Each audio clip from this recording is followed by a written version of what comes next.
guys.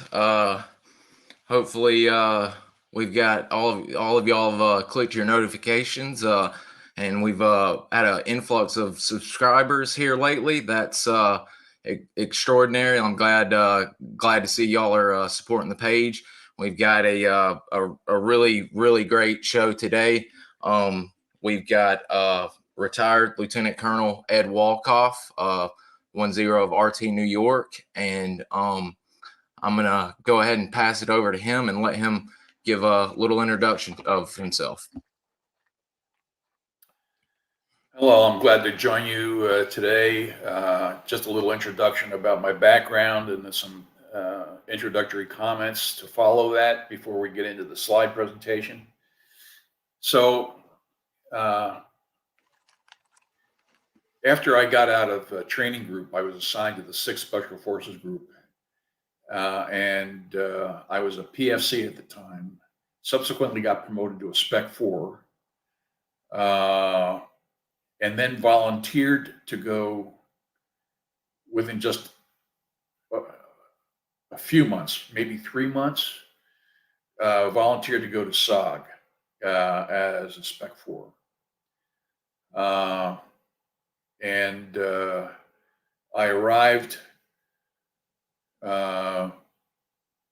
in Vietnam, got processed through the 5th Special Forces Group. 5th Special Forces Group handled personnel issues for Special Forces personnel who were attached to SOG, but they had no operational tentacles into anything that SOG did. So when I arrived on the compound in Khartoum, I was greeted by a friend of mine who had gone through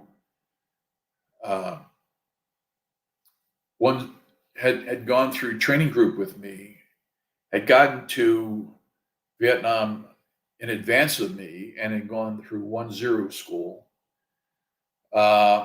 And he was walking back from the mess hall in the evening when the truck we were on turned into the compound.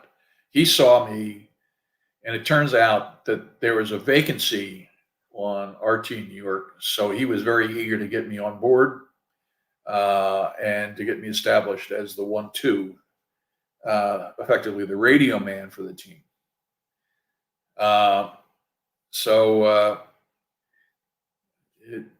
it was interesting to find out that I thought that coming out of Special Forces training as an 11B4S, or actually a 11 Bravos Special Forces qualified, which was infantrymen, that I had pretty much had a lock on patrolling techniques.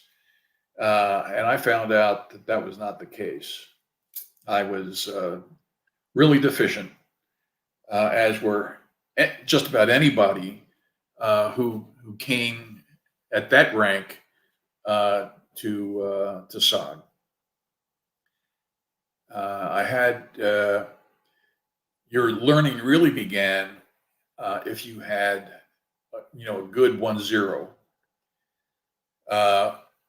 who had the tactics, techniques, and procedures down pat. I didn't even enjoy that because the 1-0 for my team when I got to FOB2 was really bottom of the barrel. And it also turned out that I didn't learn anything from 10 school because for some reason, the Recon Company leadership forgot to send me. I look at that as a blessing because a lot of the people, the instructors who were established at the 10 course at Long Time had been old timers who had been in the early days of SOG, and who subsequently were not acquainted with the latest TTPs, tactics, techniques, and procedures, nor were they acquainted with the latest enemies' tactics, techniques, and procedures. So I had to learn OJT, and without the taint of having been taught, incorrectly or in obsolete TTPs. So within less than 6 months, I went through a couple of promotions, became a staff sergeant. I became a team leader while I was in E5,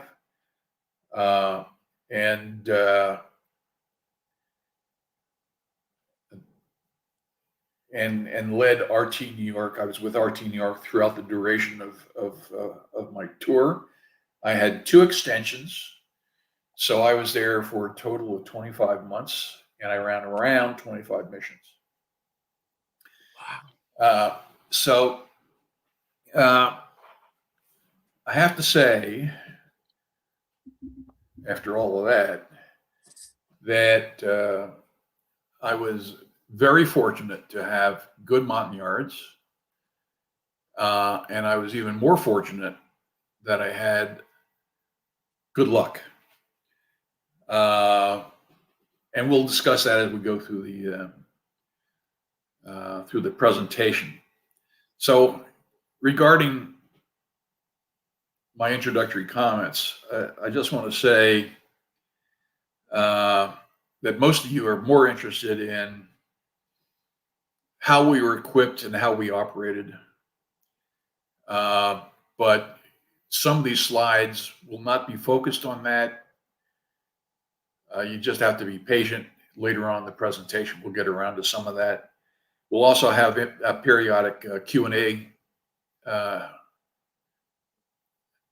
opportunities. And some of you are aware that I'm an author. So I want to talk about that just a little bit.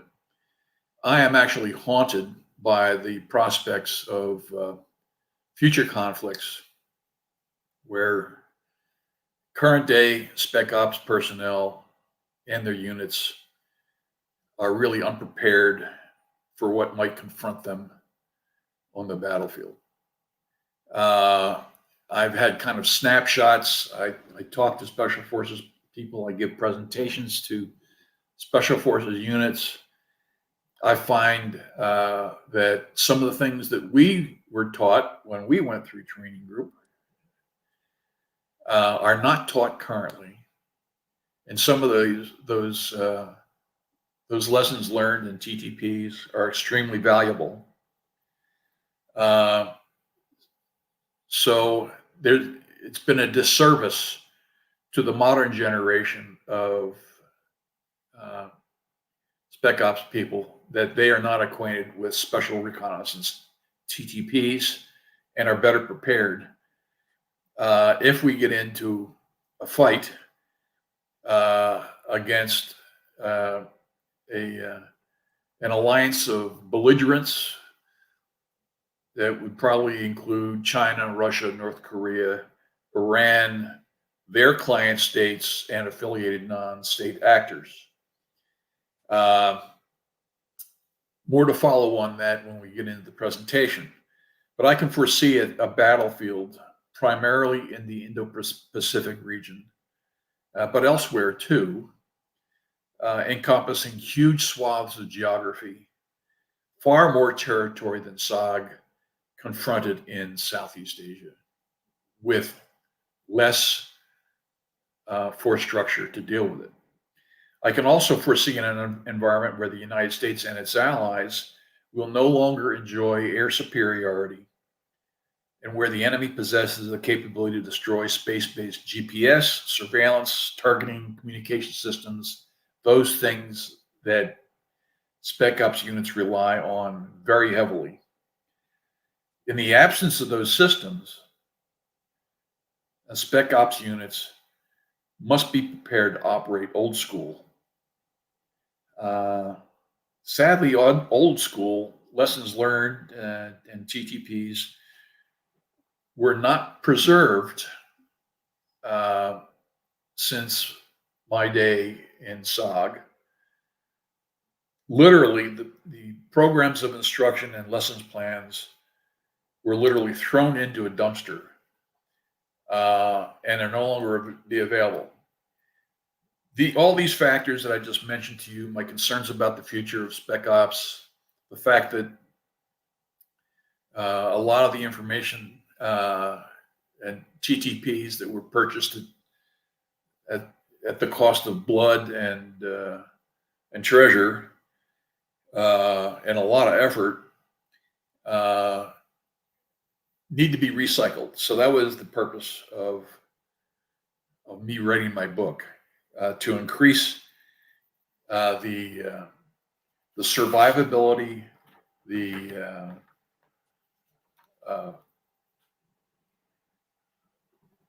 lethality, and mission success of Special Forces personnel, Special Operations personnel, and the Special Operations units.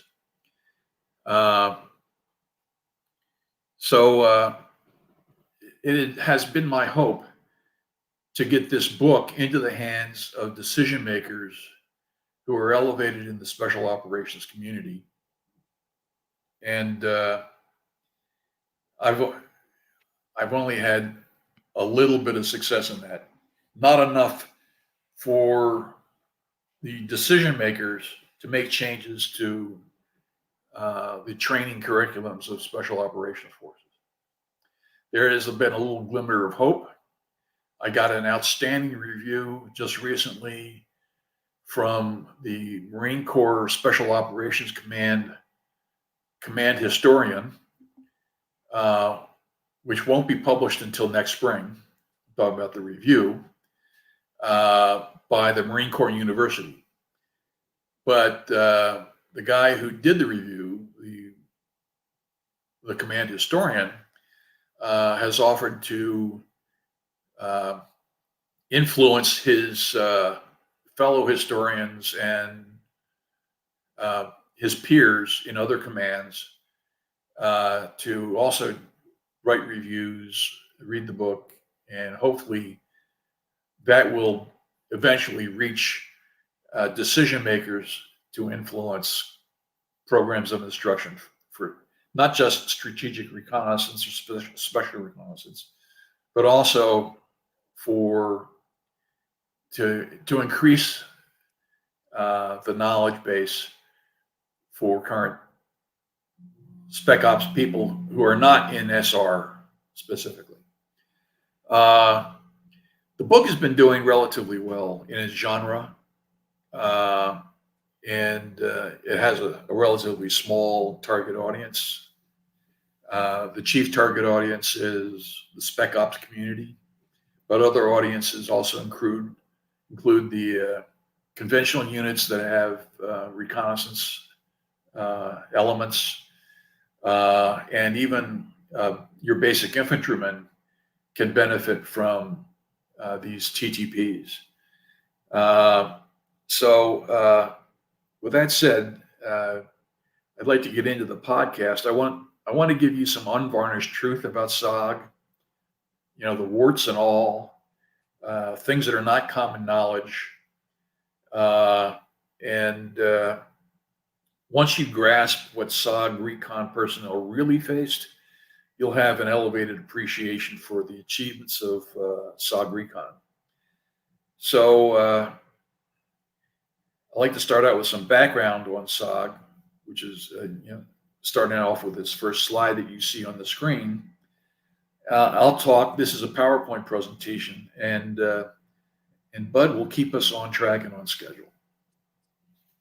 I'll do my best. So what you see here, if you can see it clearly, off to the left of this slide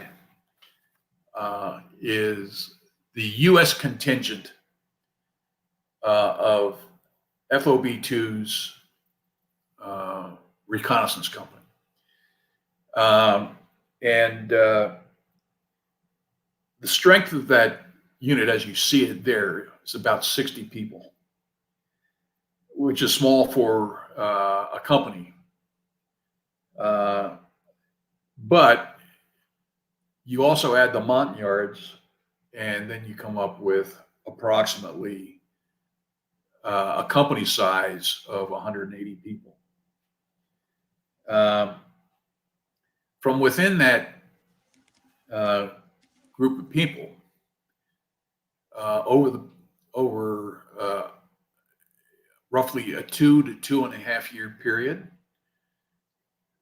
that group of 60 people, I should say, not that specific group, but the U.S. personnel of Recon Company at FOB2 had 5 medals of honor, and you see their depictions there on the right-hand side. And some of these are definitely worthwhile recounting, just to give you an idea of what it was like. So off to the upper right-hand corner was John Kettenberg. I didn't know him. He was KIA before I arrived at FOB2. But they got into a very rough situation with the NVA surrounding them. And the team was caught in heavy canopy. They couldn't get to an LZ. They had wounded. And Kettenberg gave up his place on a rope extraction to a Montagnard and stayed on the ground and fought the enemy until he died. For giving up his place on a rope, which was his only salvation, that's why he was awarded the Medal of Honor. In the center, you see Fred Zabatowski. And Fred, I met him once. He was just leaving FOB2 as I was arriving. Fred had 2 operations in a row where he had returned from the op where he was nominated for the Medal of Honor. And while he was at the launch site, a team got in trouble, and he basically headed up the bright light team to go in after them. And the story is about that second operation, that a team from CCN came down to CCC, also known as FOB2, launched out of FOB2's launch site at Dokdo into our area of operation.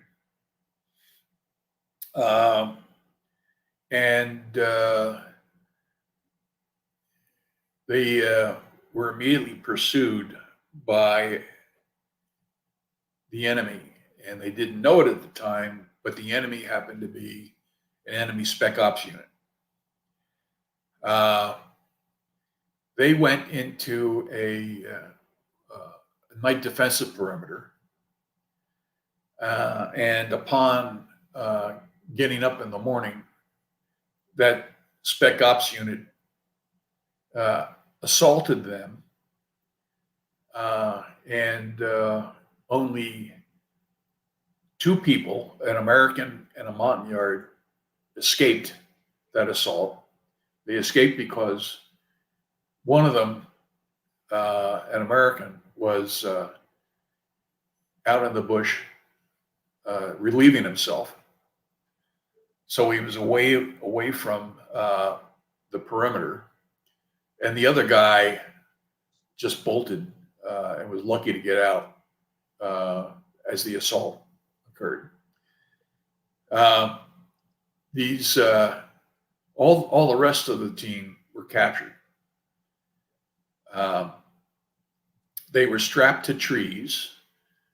A brief interrogation ensued. And the leader of the enemy Spec Ops unit had one of his men, who was equipped with a flamethrower, incinerate one of the Montagnards who was tied to a tree. And then he did it to the team leader, who was brave and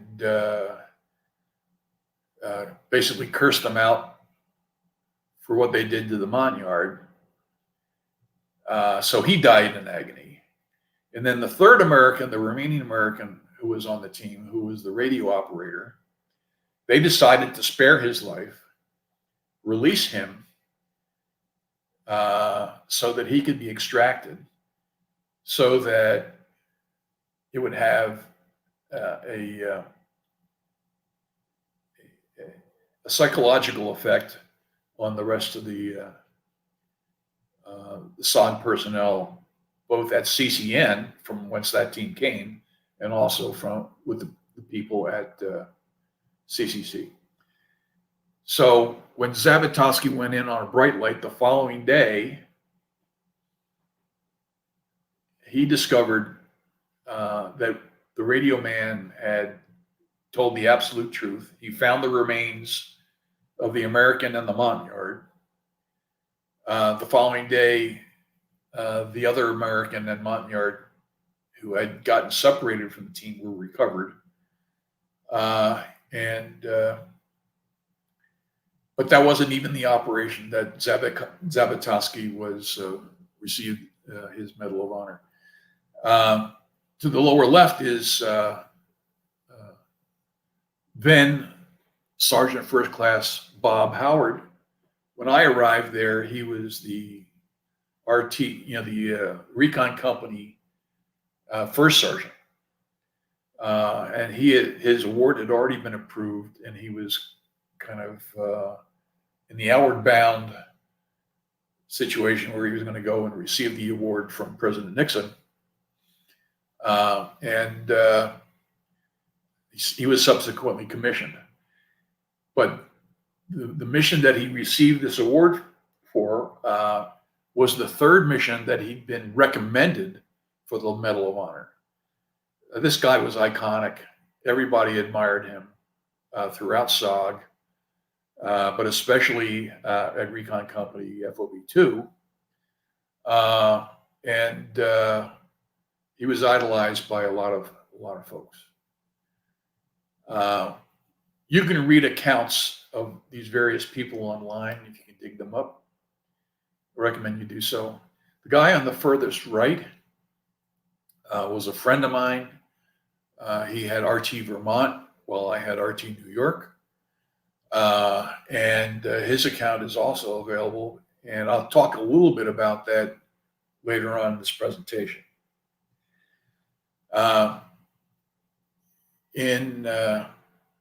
It's worth mentioning.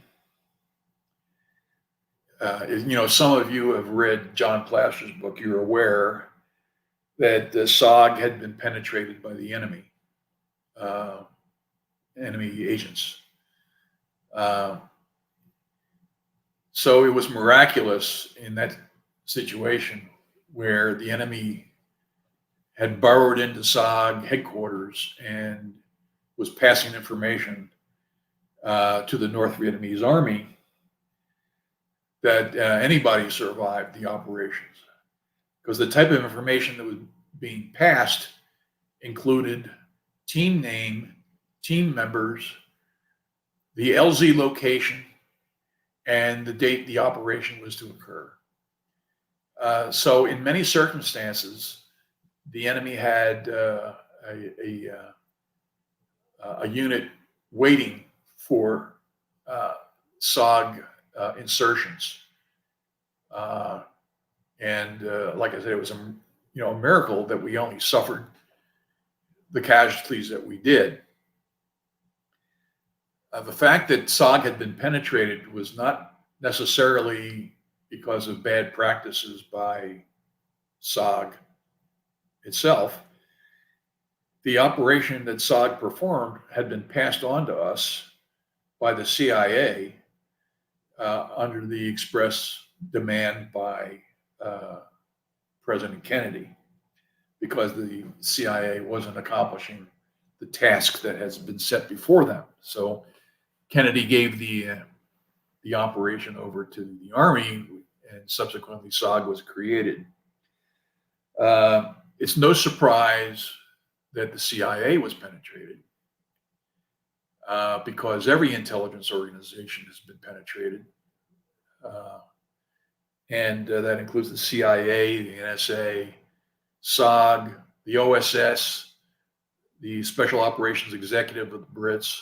They've all been penetrated with disastrous results. The only criticism I have about Chief SOG, the commander of the SOG operation, was that he didn't realize it soon enough. So it was about at least three Chief SOGs had taken control of SOG, and none of them really realized until the tail end of the third assignment that one of those operations was not well,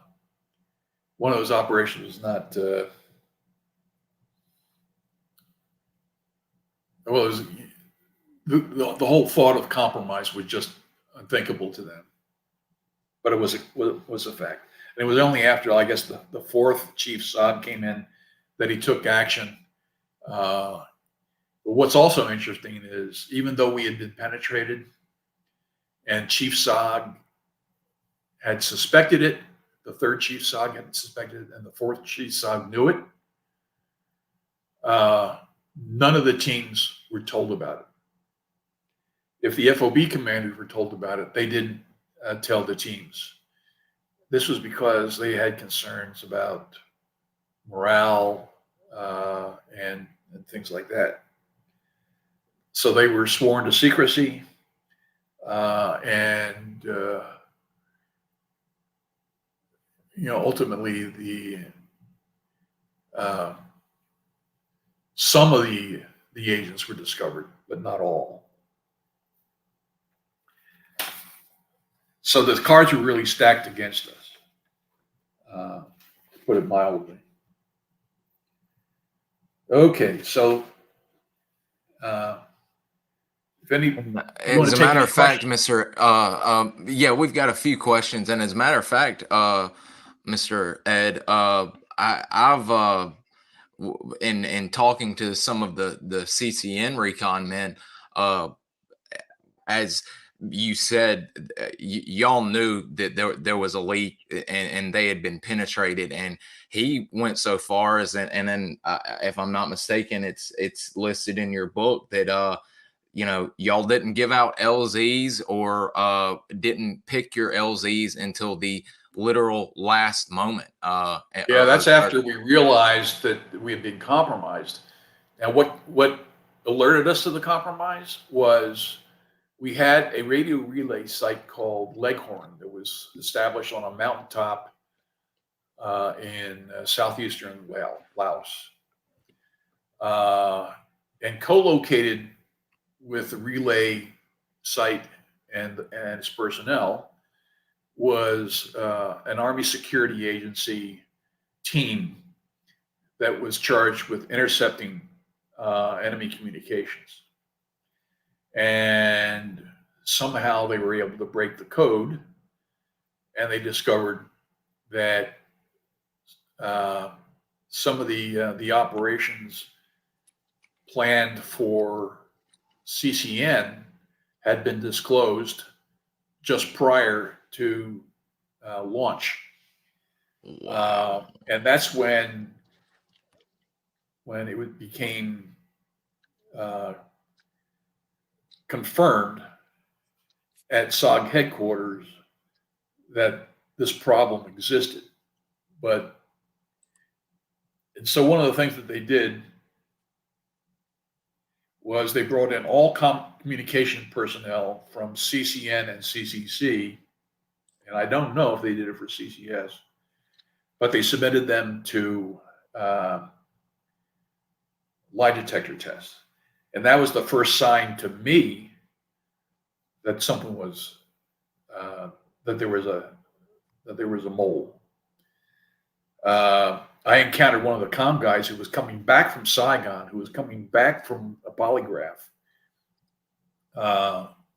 who told me that every commo man in the FOBs were being given polygraphs, and his eyes were big and all that shit, and he knew that there was a reason.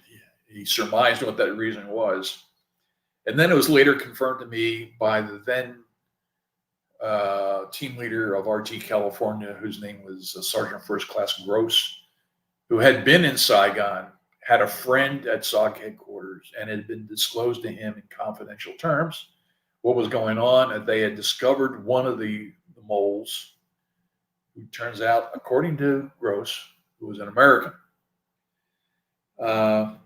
And he confided to me what kind of information was being divulged and transmitted to the North Vietnamese. And he suggested to me that I give a phony LZ location and then switch to an alternate the day of insertion. That's text. That's exactly what I got from Mr. Lynn Black from CCN. Exactly what he would do. Exactly. And yes, sir, we do have quite a few questions. I don't know if you saw them when I was putting them up. I was trying to maybe feed into the conversation a little bit, but James was wondering if you thought maybe the CIA compromised y'all, especially after the bounties started coming up, or when y'all found out bounties were on SOG men. No, we never. I mean, there was a CIA liaison guy at SOG headquarters, but I don't think anybody suspected him of running an intelligence network within SOG. I don't think he was betraying us. Although, it's within the realm of possibility, but I doubt that was the case. Just one CIA guy who acted as liaison. Okay. And we've got one, and you kind of covered this a little bit, but Jason was wondering, did you recon men think there was something fishy when you were getting shot out of it, all the LZs all the time? And you kind of covered a little bit. For CCC, not necessarily, because there weren't a lot of LZs available. We had, and I'll discuss the vegetation and terrain in a later slide, but usable LZs were hard to come by, and the enemy had trail watchers or LZ watchers on all these that were within a reasonable distance of the usual targets. Okay. And this is kind of getting into your team consistency here with your yards. GS mentions in a previous interview, you mentioned your teammates consisted mostly of Sedang tribesmen. How would you describe their level of combat aptitude when you first got with them, mentioning they were good? The Sedang, so there were a number of Montagnard tribes. Some of them were agrarian folks. Others were hunters. And some of them were being absorbed into the general population of South Vietnam, living close to the urban areas and villages. I liked to hire Sedang because Sedang were hunters. They subsisted on hunting and gathering, but not agriculture. So they were one of the most primitive tribes. But I also had, at least initially, when we had, my predecessor was in charge of the team, we had a couple of Jirai, and then we had a Halang, one Halang, and we had one Banar. The Banar was hired because he was a big guy and he was the guy who carried the mortar and a bunch of mortar ammo. So he was big for the Banar was a tribe that tended to live around urban areas. They had a better diet than the more primitive tribesmen. So he was a fairly large guy for Montagnard. So the indigenous, the Montagnards would go through training at Longtan, which trained them to become what was termed Special Reconnaissance Unit personnel, as Sioux. We called them Sioux. And the Sioux, it was ingrained in them that they would never leave an American side, even after he was dead. And that is a very rare and precious protocol, that they would fight to the end, even if you were dead. Not every Montagnard subscribed to that. Some were, but they had basically sworn an oath that was what they were going to do. They were exceptionally wise in the way of the jungle, and very stealthy, and knew how to use their weapons very well. And they typically would carry a burden equal to that a much larger American would carry. I found, though, that while their legs and their backs were strong, their arms were pretty weak. So if an American got shot, or even if a Montagnard got shot, it was up to the American to carry the wounded, because in combination with the adrenaline rush and weak upper body strength, they just couldn't do it.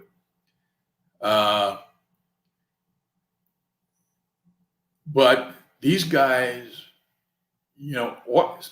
respect didn't automatically come along with you being an American.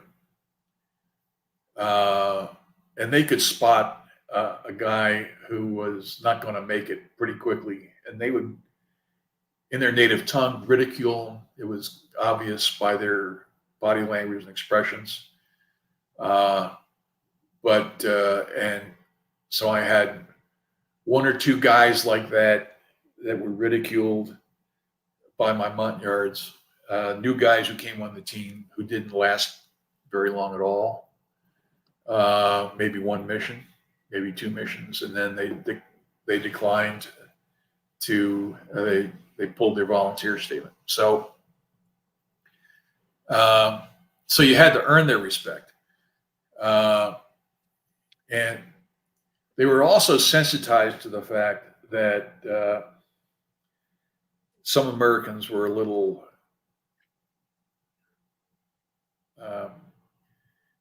too aggressive, and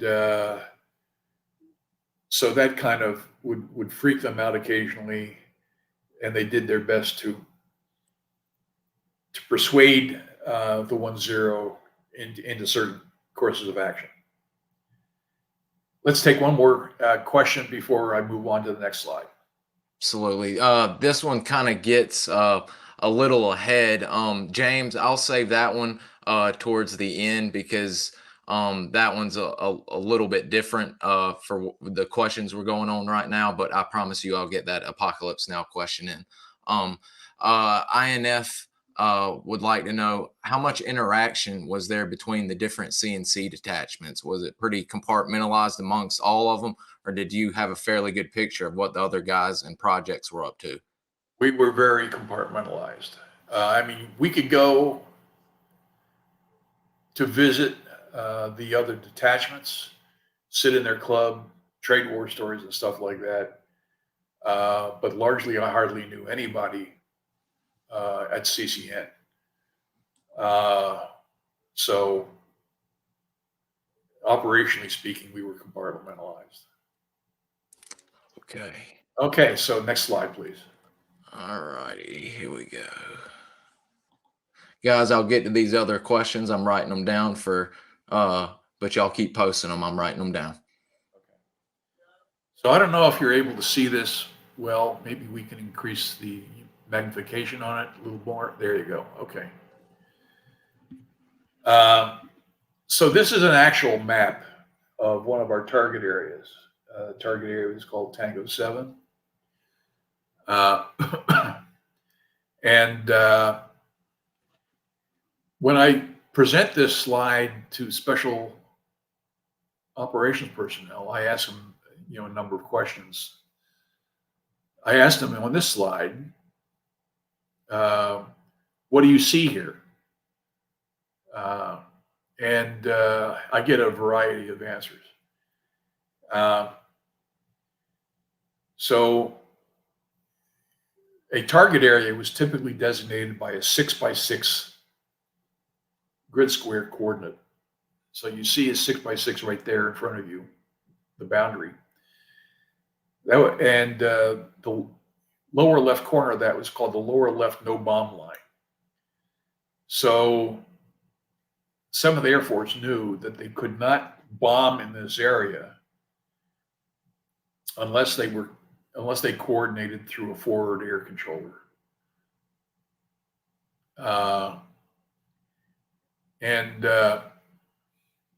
So that's the reason for the boundary you see there. But that boundary was movable.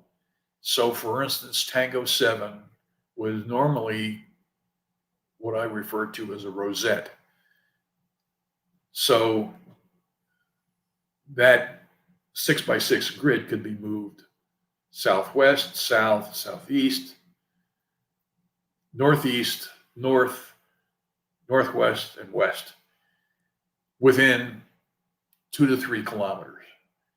And sometimes that was necessary to designate the area for the particular target that was going to be exploited, or it was necessary if the team was being pursued and had to move outside the boundaries designated there, and they needed to make sure that they didn't get bombed by our own Air Force inadvertently. So that explains the grids. But what else do you see? So you'll see a road network up there. Now, it's important to note that that's unusual, very unusual. And that is on a slide that was, I think, 1971. So it's fairly recent. It was in view of my tenure there at FOE2. On the map prior to that, which was in the 60s, 69 perhaps, that road system didn't exist, or wasn't shown on the map. Actually, it did exist, but it wasn't shown on the map. So what would you conclude the reason for that road network there? I'll give you the answer because I know you can't respond verbally, but That was this area, this whole area that you see here, and further to the east and upwards, was all in base area 609, which is the enemy's base area, which was a significant hub of logistics and transportation. It was particularly valuable because it got supplies down into Cambodia.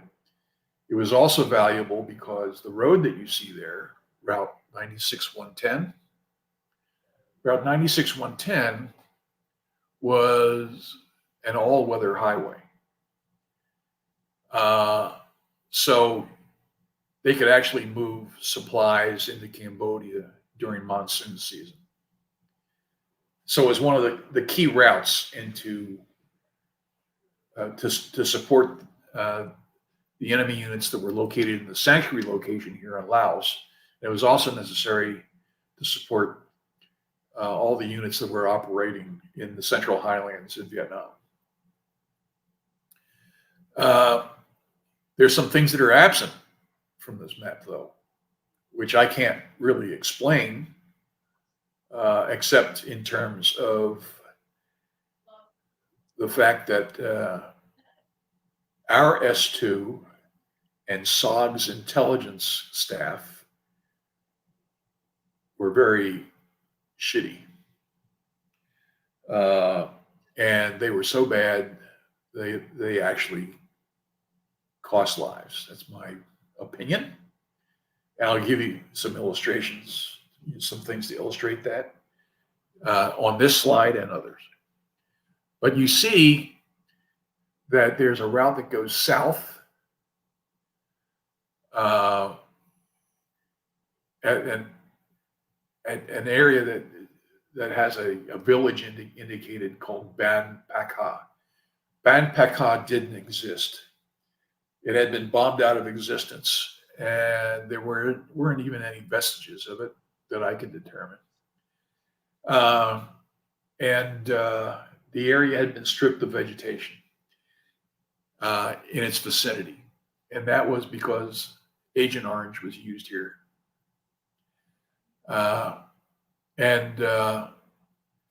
We were never told about the effects of Agent Orange. I don't think those effects were known at the time, but we operated in this area that had been previously where Agent Orange had been disseminated. Just a bit of information for you. And as a matter of fact, me and two other members of my team who are still living all had prostate cancer as a result. So the Route 96, where you see that bulge near Ben Pakha, bulge in the highway heading south, that was a route into Cambodia. But that was considered old Route 96. So where was the new Route 96? Well, the new Route 96 was further to the right. Keep going, keep going, keep going. No. Further east, keep on going. Go up to where that other village is located, up there, okay? From there, roughly there in that area, south, keeping to where the vegetation was, it headed into Cambodia. You recollect, and it's not depicted, right? So somebody fucked up. So I'll tell you a little story associated with that. I had an assistant team leader by the name of, we called him Fat Albert, and his name was Pete Wilson. Everybody loved the guy. There were a number of guys who were on my team who, because of the experience that they gained with my team, were subsequently selected as team leaders to lead other teams. Fat Albert was one of them. I can't remember the name of his team right offhand. I was on leave, and he was allowed to take RT New York on the ground, so that gave him an experience as a team leader. And then when he got the team, he had one local mission, as I recollect, and then he was given a mission that was a kind of a high-profile mission, where the intelligence was that there was an NVA POW camp north a kilometer or two from where the northern grid line here is, the northern boundary of Tango 7 is, but a little further to the east.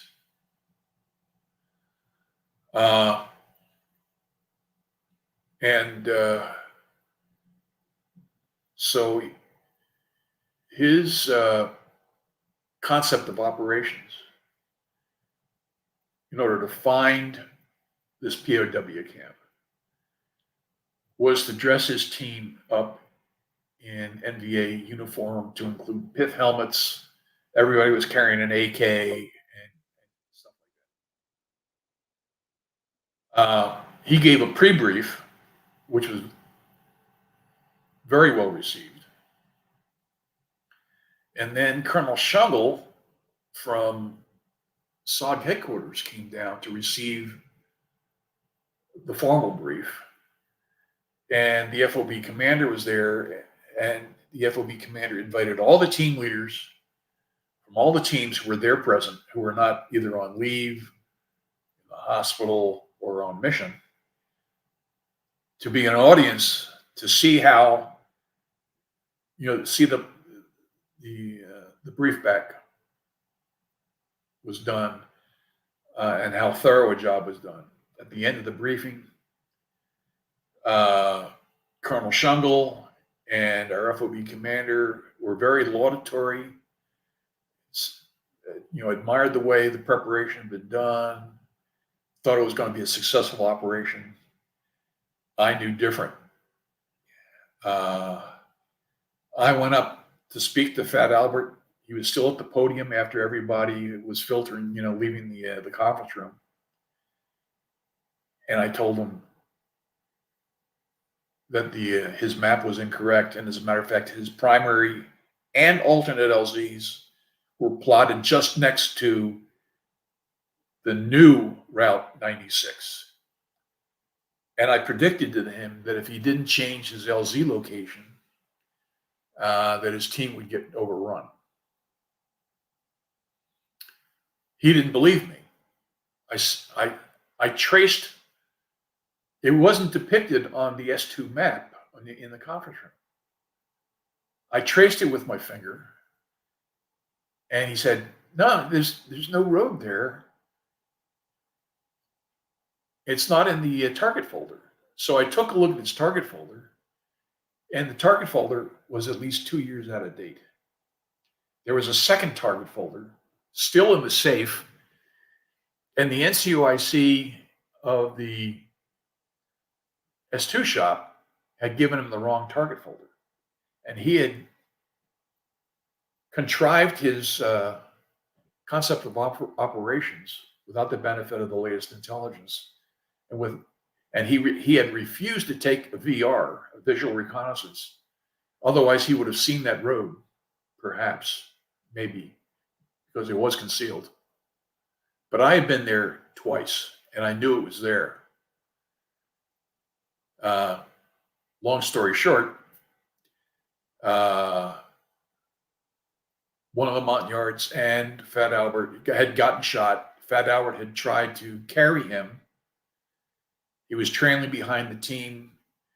The second American on the team, there was only 2 Americans on the team on this occasion, led the team towards an LZ, and only after arrival discovered that Fat Albert was not among them, nor was the wounded Montagnard. And then they heard a firefight going on. So Fat Albert and the Montagnard lost their lives because the S2 shop, NCOIC, and the people working for him were incompetent, and because the intel section at SOG was incompetent, and it had not noticed that there was a road here from the reports that we furnished from our operations. And it should definitely have been known by SOG, because at least 3 of the Medal of Honor recipients that I showed you in a foregoing slide earned their Medals of Honor right at the boundary of and inside Cambodia, right next to that, in the vicinity of that highway. As a matter of fact, Bob Howard's operation, when he received the medal, was a roadblock for Route 96 down there. Roadblock operation by a company. He was, so I'll kind of disclose, a secret. Every unit that I've been with in my military career have had weak S2 shops. Commanders do not know how to manage them. They don't know what to ask of them. They don't know how to direct them. And subsequently, they also appoint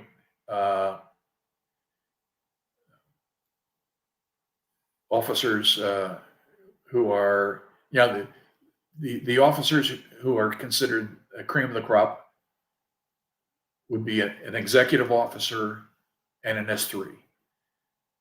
The S2 officer was usually at the bottom of the barrel, and he was not trained as an intel officer. But that doesn't, but I mean, any NCOIC who was in an S2 shop would be an 11 Foxtrot, which was an operations and intelligence sergeant. And they are trained in intelligence, but they perform poorly, in my view, overall.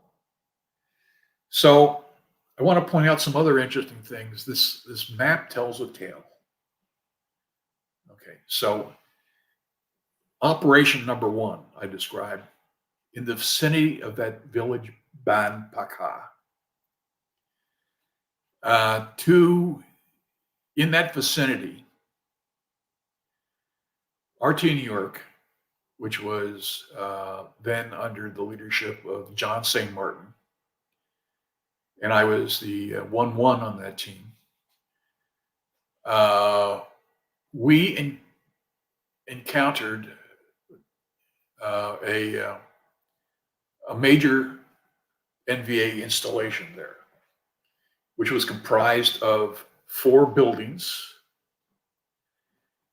of heavy log construction, and they were very large. It's highly unusual. So a regimental headquarters in this area was usually made of bamboo with some palm leaves over the top. That's for a regiment. So this was highly unusual. I won't go into describe the operation. It's been in a number of publications. If you're interested, a very dramatic operation. And we discovered this area. John St. Martin got shot up very badly. We were extracted at night. And about a month later, mark that, a month later, they sent in an exploitation force, company-sized unit. They did not go to the area we identified where this installation existed. But they were on a ridge line that was right next to it. And on that ridge line, they found 3 battalion bivouacs, field fortifications for 3 battalions, effectively a regimental area. But this was not a regimental headquarters that we discovered. But they did not try and find it. They didn't exploit it. And they didn't afterwards. For the remainder of my time there in FOB2, no one tried to find that installation. So no follow-up. The next operation you see is where that hillside is that bulges down where Route 96 departs from Route 110. Right there. Okay. So my first operation as a 1-0 was a bomb damage assessment, a BDA, which we considered very hazardous. I was, after being anointed as the 1-0 RT New York, I was given a kind of a grace period, and I was at Dock Toe as the bright light unit. RT New York was the bright light unit. And towards the end of, those were weekly stints that you occasionally got, and it was an opportunity to train, but it was also an opportunity to support operations. And bright light units were designed to go in as rescue operations or recovery operations if team members were dead. And also recovery and rescue of downed airmen.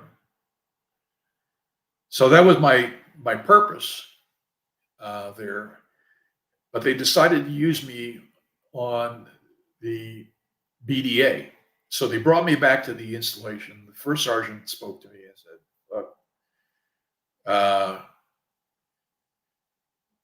this is a tough assignment. You're new. The way it's typically done is after a B-52 strike, you go in and do a BDA. You normally land outside the beaten area. It normally takes a day to get it past the tree blowdown, the damage accomplished by the B-52 strike.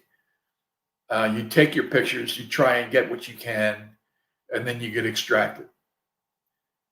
I asked that protocol be changed, what I wanted to do, because the reason why those missions were so brief, in and out, was because the teams were always anticipated. The NVA knew that a BDA was going to be performed, that a bright light unit would come in to do it.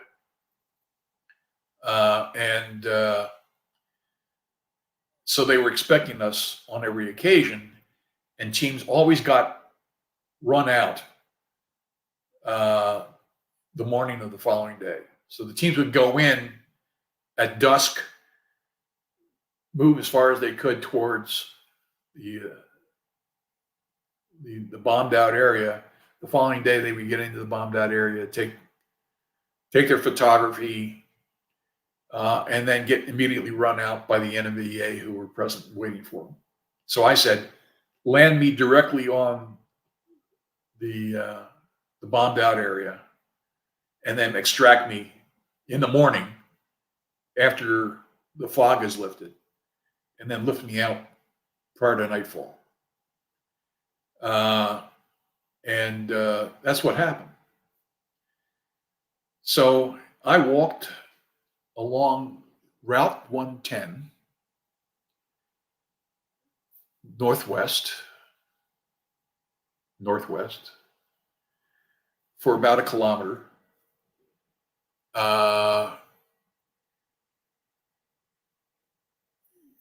Actually, the landing was further where you see the road marker to the right.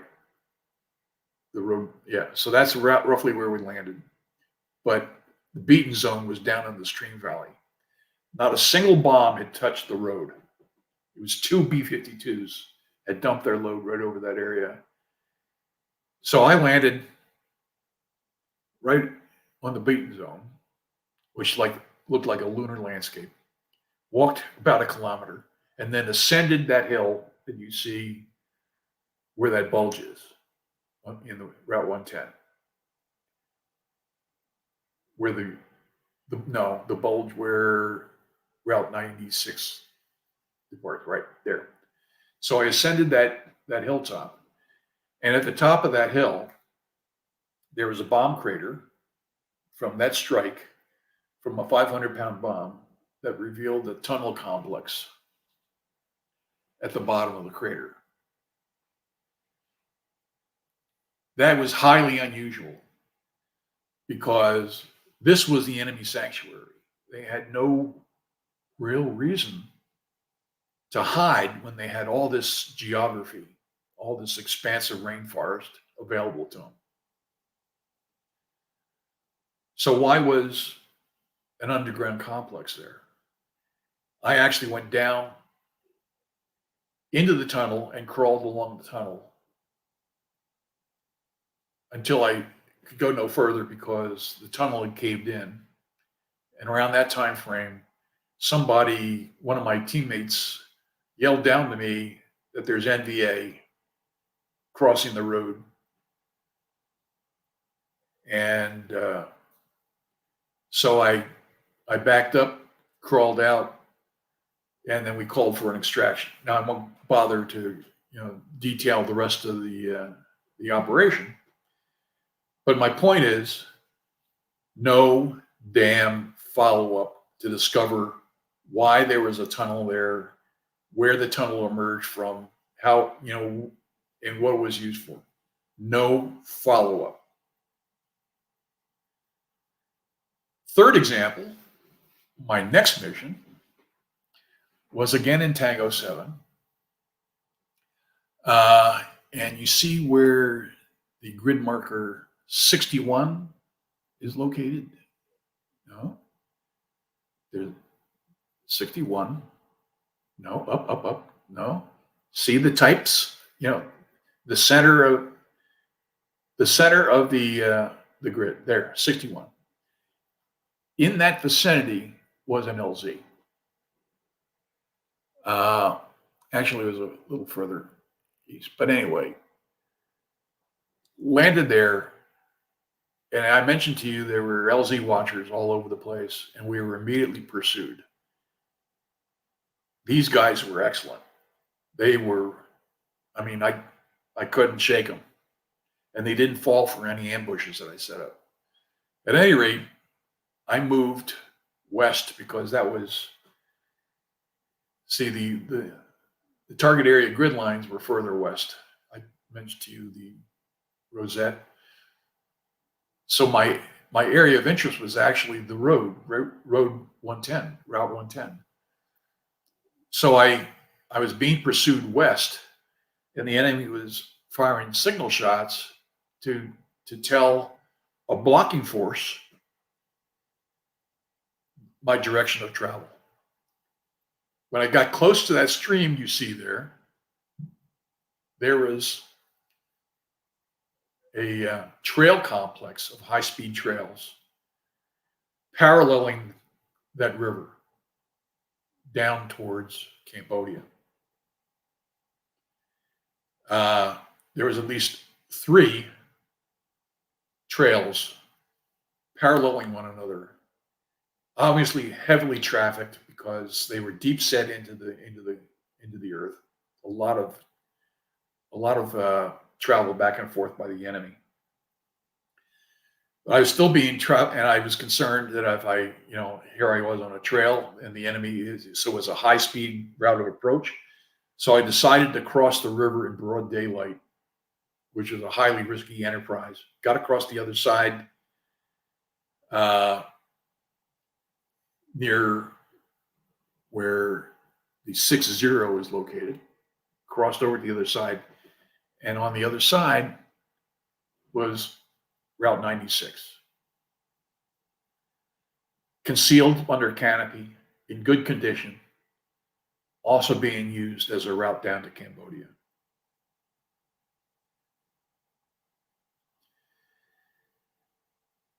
So the route into Cambodia, where new Route 96 is, and where Route 110 led further east, they weren't the only routes into Cambodia.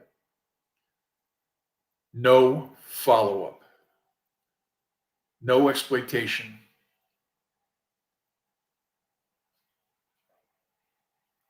So later on, I discovered how targeting was managed.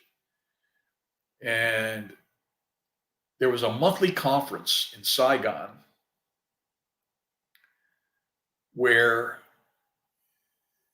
every FOB sent at least one person, normally the S2 officer, to Saigon, and the targeting conference was normally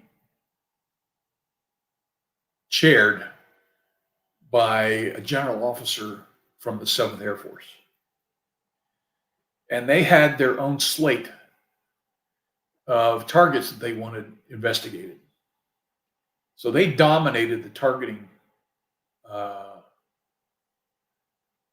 apparatus. And our S2 officer was not prepared to offer information on these things that we discovered in the targeting conference, nor were they apparently disseminated as a result of our brief back, our debriefing after the end of the mission, sent to Saigon. So you can imagine how disheartened you might be, and then you come to the conclusion that you discover these really important intelligence discoveries, and there were none of them being acted on. So it was around that time frame, or a little, a couple of minute missions later on, when I discovered that my chief value was to go in as a combat patrol rather than a recon patrol. And if I happened to discover something of intelligence value, that was a bonus. It was gravy.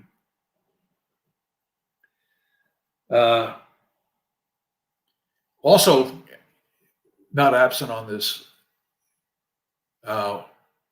was the fact that these bare areas, that was not indicative of what was actually on the ground. So somebody who was creating these maps used as an overlay an old map and just adjusted it from there, and did not populate that with vegetation. So that was all heavily vegetated. Nor were those trails to the east of that river depicted, although they had been there for a long time, obviously. The other thing I discovered as a lessons learned, I learned a whole bunch from the operation under John St. Martin, what we did wrong and what we did right. And quite frankly, I learned more from what we did wrong than what we did right. Was that I discovered, or I realized, that the enemy was actually using terrain features to shield themselves from the B-52 strikes, which happened along this area of Route 110 almost on a monthly basis. And therefore, from that, I could predict where other enemy concentrations were located along Route 110 and in other areas. They used the same, it was their own, it was the NVA's TTPs. And I realized that. And therefore, I used that information on my subsequent missions. But none of the other teams seemed to realize that, nor was it disseminated broadly, unless I happened to get into a conversation with another team leader. Okay. Questions? All right, let me pull these up for everyone to see. Yes, we've got quite a few actually. Let's see here. Most of them are saying, oh, here's a good one. I've actually been curious about this myself. Did the NVA ever use suicide tactics like the Japanese in WW2? And if so, how common was that? The NVA were extremely competent. They spent literally years in the jungle, in the rainforest. And when they attacked, when they left their sanctuary and attacked in South Vietnam, they were very courageous, and they went up against fortified positions. While I was there for in excess of 2 years, they attacked Ben Het twice. And they had attacked Ben Het prior to my arrival as well. Ben Het was an A camp in the tri-border area between Cambodia, Laos, and South Vietnam. And so here's an interesting tale. I realized that our A camps were not doing much good. When I returned from Vietnam and was ultimately assigned to the 7th Special Forces Group, I had a friend there who was on another team. And I said, and he had been to Vietnam and he had been on an A team. And I told him how useless the A teams were, because they were the purpose of the A teams was to interdict enemy units coming into South Vietnam and interdict their supplies and their lines of communication. And they were ineffective in doing that. Well, he would vigorously declaim that. And he really got heated about it, because he didn't want to concede that during his tour there, all the patrols that he led were fruitless. But that was the case. Well, a month or two after we had that discussion, there was a change of command at Fort Bragg for Special Operations Command, Special Forces Command, I should say. And the incoming commander was a guy by the name of Brigadier General Mike Healy. And Mike Healy had commanded the 5th Special Forces Group in Vietnam. Then after that, he had gone on to another assignment, I think, in Southeast Asia. And then had been selected to command Special Forces. And about a month or so after he had taken command, he had called everybody into what we was mockingly referred to as the big bedroom, which is the big conference room at Special Forces headquarters. And then he proceeded to tell everybody about his innovations, his tactical innovations, and was literally bragging about it. So he used Ben Het as an example. And so Ben Het actually had at least a battalion of troops. They had 60 millimeter mortars, 81 millimeter mortars, 4 deuce mortars, 105 millimeter howitzers, 155 millimeter howitzers, 8-inch howitzers, 175 millimeter guns, a detachment of tanks and two 40 millimeter track mounted Bofors. Not to mention 106 millimeter, 90 millimeter, 75 millimeter, 57 millimeter recoilless rifles. So they were well armed. Nonetheless, every Tet, which was, a holiday period for the Vietnamese, the North Vietnamese would attack Ben Het. But also present, so on the mountaintops surrounding Ben Het, were 155 millimeter artillery batteries. So basically, Healy's boast was that he was using the A camps as bait because the enemy was stupid enough to coalesce around them, to mass his troops around them, and to attack them. Otherwise, it was very difficult to pin down the NVA because they would not mass. They would hide. They would attack at a time and location of their own liking. But Healy knew that on Tet, the enemy would attack A camps, and Ben Het wasn't the only A camp attacked. There was also an organization under 5th Special Forces Group called the Mike Forces. And every Mike force, every C team, every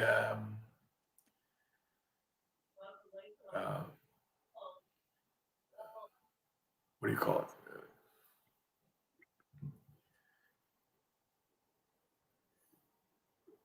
Tactical area of Vietnam, there was a Mike force, which was a battalion-sized organization, was deployed under the control of the C team. And their purpose was to relieve A camps that were being attacked. So they were like, a response force to come to the rescue of A camps in jeopardy. So the NVA actually came out during one of the years that I was there in division strength. A whole NVA division was deployed against Ben Het. And between the weapons that were on the A camp and the weapons that were located on the hilltops and the Mike force, we kicked the NVA's ass. Huge casualties. And also B-52 strikes were used. What were not used, TAC air, because the reason why the enemy attacked during Tet was that was a period of time when there was intense cloud cover over all of South Vietnam. So we couldn't use TAC air. So as he was saying this to this audience, I was nodding my head because I was not privy to this strategy that he had devised, but I knew it intellectually. And my friend did not, and he was crestfallen about it. Well, this same tactic, I believe, was used for SOG because not only were recon teams deployed facing off against huge numbers of North Vietnamese troops, but exploitation force troops were used to establish roadblocks along this route and route north of this target area, and also around Route 96 that I pointed out to you previously.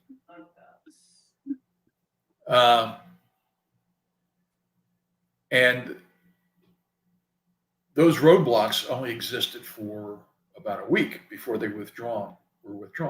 But what it caused was the enemy to mass to try and overrun these exploitation forces. So it was a common practice. Sacrificial goat out there, or used as bait, and a recon team being pursued. We would call an attack air and kill those some bitches, And I knew that was going on. And there were a couple of other team leaders that were wise to that. By and large, most team leaders didn't realize that they were being used in that capacity. And didn't realize really that was really the utility of the exploitation forces employed in roadblock. They thought that they were there to stop the traffic. Well, duh. That was a side benefit. The real benefit was to get the enemy to mass so they could cream them with B-52 strikes and attack air. Wow. Is there another question? Oh, yes, sir. Absolutely. Excuse me. Jason was wondering, when you were talking about you and Mr. John and the other cave complex or the complexes that y'all came across, what bomb would have been your best option to use to destroy him, or were they so set in that nothing y'all dropped would have made a difference? Those log buildings, hard bombs, dumb bombs would have been the solution, and a whole bunch of them. The trees were so tall that napalm wouldn't have done much. Bomblets wouldn't have done much. So hard bombs, that was the solution. Now we tried to use hard bombs, but John St. Martin had this idea where he wanted to assault these buildings with an 8-man recon team. And I tried to convince him to bomb them before we actually tried to assault. And it was in my mind, because we were almost at dusk, to bomb them while there's still daylight, and then use Spectre gunships at night, and then bomb them again the following morning. But we didn't have enough time to get that done. And subsequently, John decided that we were going to assault, and that's how he got shot up. Terrible. That is definitely one story that people need to read on. Yeah, it could have been worse. Oh, absolutely. Without your quick thinking and Mr. Don Fulton coming in, it could have been a bad day. We've got one more for this section of the slideshow. GS was wondering with these targets like Tango 7, how far over the fence is this? How far did you go for a typical mission? I mean, what's the furthest, or how far are we getting out of Vietnam here? That's a good question. So there is a political embargo on us going deeper than 25 kilometers. I believe I have that correct. From the South Vietnam border. And that was where most of the Ho Chi Minh Trail lie, within that boundary, within that span between. Beyond that was supposed to be prohibited. The embargo was placed on us by politicians. In particular, the ambassador to Laos was very influential and persuasive. And he and the State Department were concerned that if we went any further into Laos, that might invite the communist Chinese to invade. There was no indicator that we knew of from intelligence sources or whatnot that was like a tripwire that would invite that invasion. But nonetheless, that was the embargo. But I will have more on that because actually there were operations conducted outside that boundary in a later slide. Alrighty. And here's one more just on while we're talking about bunkers before we go to the next slide. Mr. James wanted to know, did you or any of the other guys ever come across any of the termite or fake ant hills that the NVA would use for air holes for bunkers? The enemy typically did not hide underground. They would use caves. And as I discovered in one of my operations, there was an underground facility, but they had huge amounts of territory in which to hide under triple canopy, even more than 3 layers of canopy. That were never discovered, roads that were never discovered, trails that were never discovered. There was no reason really to go to the effort of digging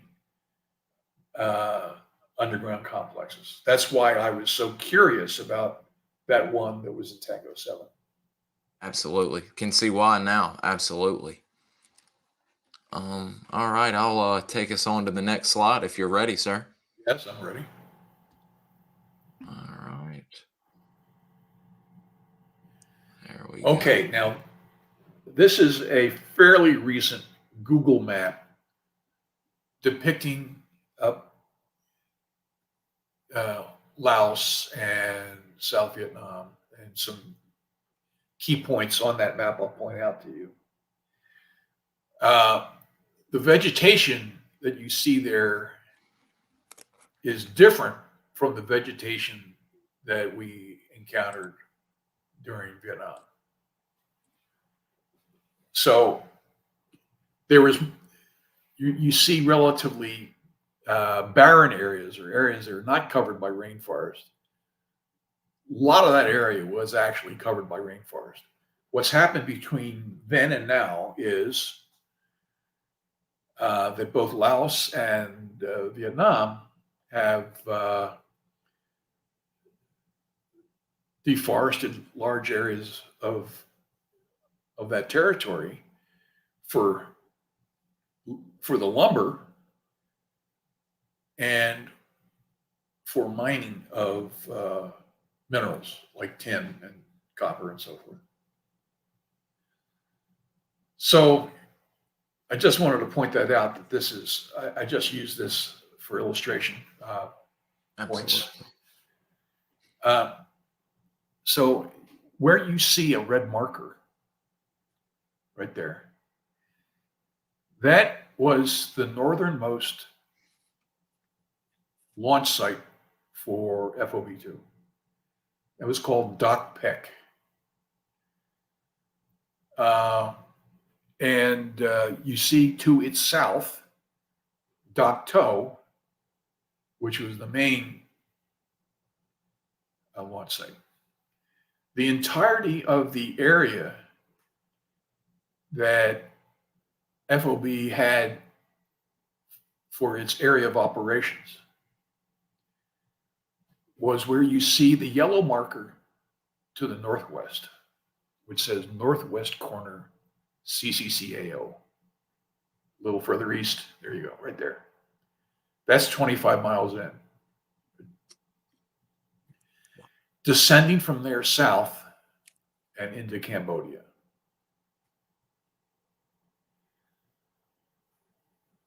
Straight south. So that area is equivalent, was a little larger than the state of Rhode Island.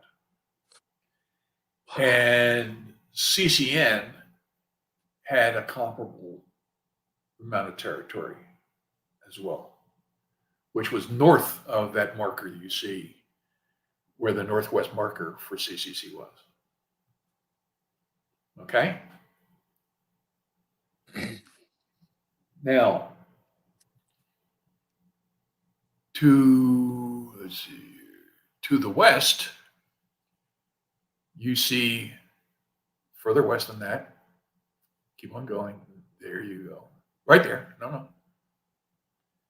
That's the Mekong River. It was basically the dividing line between Laos and Thailand, and it descended into Cambodia. Wow.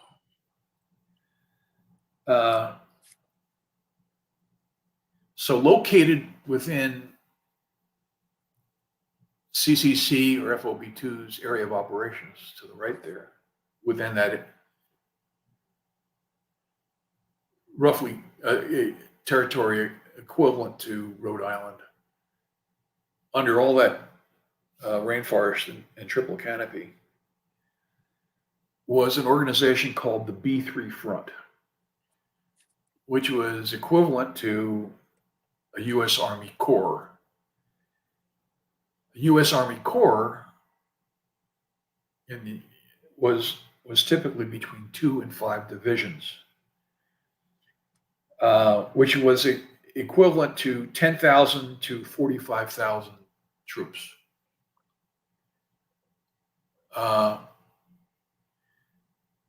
The North Vietnamese did not use the same organizational design that we used. They used these B3, the front organization, as a headquarters under which there was assorted divisions and regiments and independent battalions that came up to roughly the same amount of troops. That did not include the units that were responsible for maintaining and providing security for the Ho Chi Minh Trail. That was basically let's see, under the 559th Transportation Group, which provided security, special operations, that is sapper units, anti-aircraft, logistics, engineers, porters, drivers, mechanics, laborers, communication units, guides, and hospitals. They were organized into base areas that I mentioned to you, base area 609 as an example, and also into something called bin trams. Bin trams were regimental sized units that were established for security and repair and maintenance of the Ho Chi Minh Trail itself. So John Plaster's book had a notional figure of there would be about, within SOG's area of operations, there was approximately 50,000 troops under the 553rd Transportation Group. They were responsible for all that stuff. Actually, it was a much larger amount of troops located in that area. It also included the units that were taking sanctuary there, that operated out of that sanctuary into South Vietnam and conducted recovery operations after those operations. So They were quite active because I've got a few contacts in First Force Recon, and I remember explicitly them mentioning the 559th and specifically the sapper and artillery divisions, and they had a heck of a time dealing with them. Yeah. So, for instance, in our area, not only did we have the B3 front, but we had the first NVA division that had 4 infantry regiments, 1 artillery regiment, an engineer battalion, a recon battalion, 2 sapper battalions, and a guard battalion. That's kind of a snapshot in time.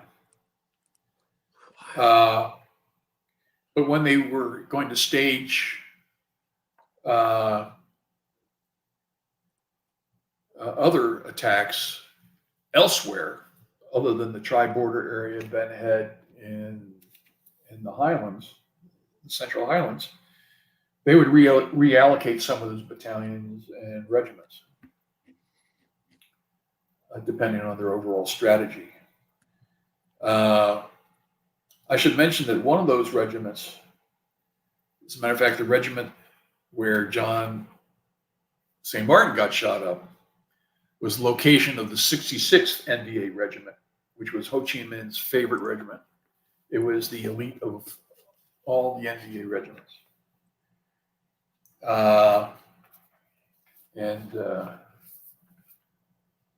In Tango 7, Tango 7 was the area that I was deployed to most frequently, overwhelmingly so. And to target areas to its east and west, immediately to its east and west. So anyway, so the next slide. So this is going to be interesting for you. So you see that there's some areas that are outlined in red, if you can see them. Okay. To the lower right is base area 609. And you see that it encompasses part of Cambodia, the southeast corner of Laos, and the northeast corner of Cambodia as well. And then further west, you see base area 613, which is in the vicinity of Adipu, the city of Adipu, which is also in our area of operations. And then northeast, where you saw the marker for the northeast corner of CCC's AO, that was the 614th base area 614. And again, to get there required launching out of Doc Peck, the northern launch site for us. These other launch sites in the southern area were launched out of Doc Toe. So I want to describe to you another intelligence failure by RS2 and the Intel staff at SOG.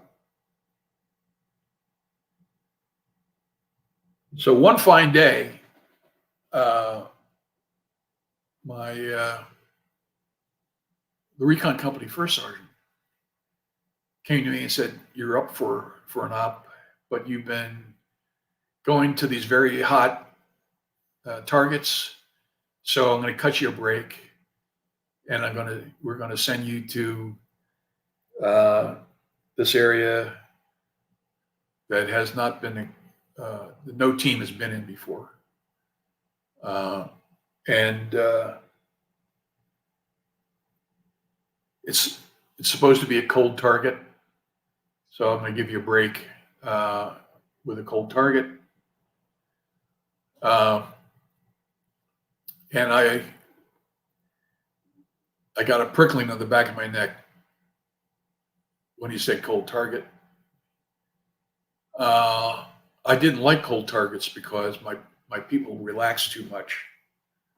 I wanted to go in on hot targets because they were always on their toes. They're always very alert.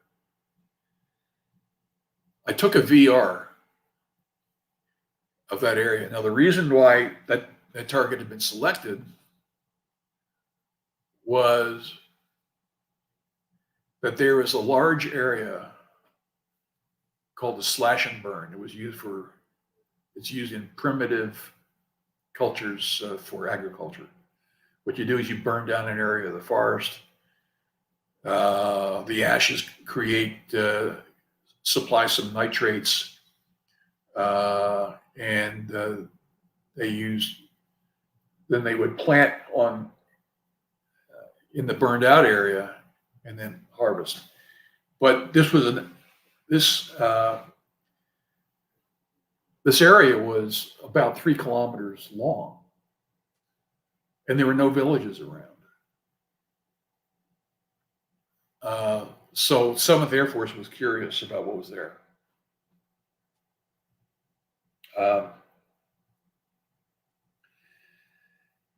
When I went to the S2 shop to pick up the target folder and my maps and stuff, I looked at the target folder and the map that was there, I mean, the target folder was very thin. It had basically a data sheet which described, which hardly any information on it. It had a cut down map sheet, and then it had an aerial photo. The map sheet didn't depict the slash and burn area, but the photo did. So this was indeed a very large slash and burn. So I took my VR, and flying over that area, I was able to see inside the wood line to the east a number of buildings inside the wood line. So I said, yeah, so it is inhabited, and there's probably some surprises there. So other than the slash and burn, there was only one area that had open canopy that was adequate for an insertion LZ. And I decided that I would use that. And we landed on that LZ, ascended a ridgeline, traveled on that ridgeline towards the burnout area, and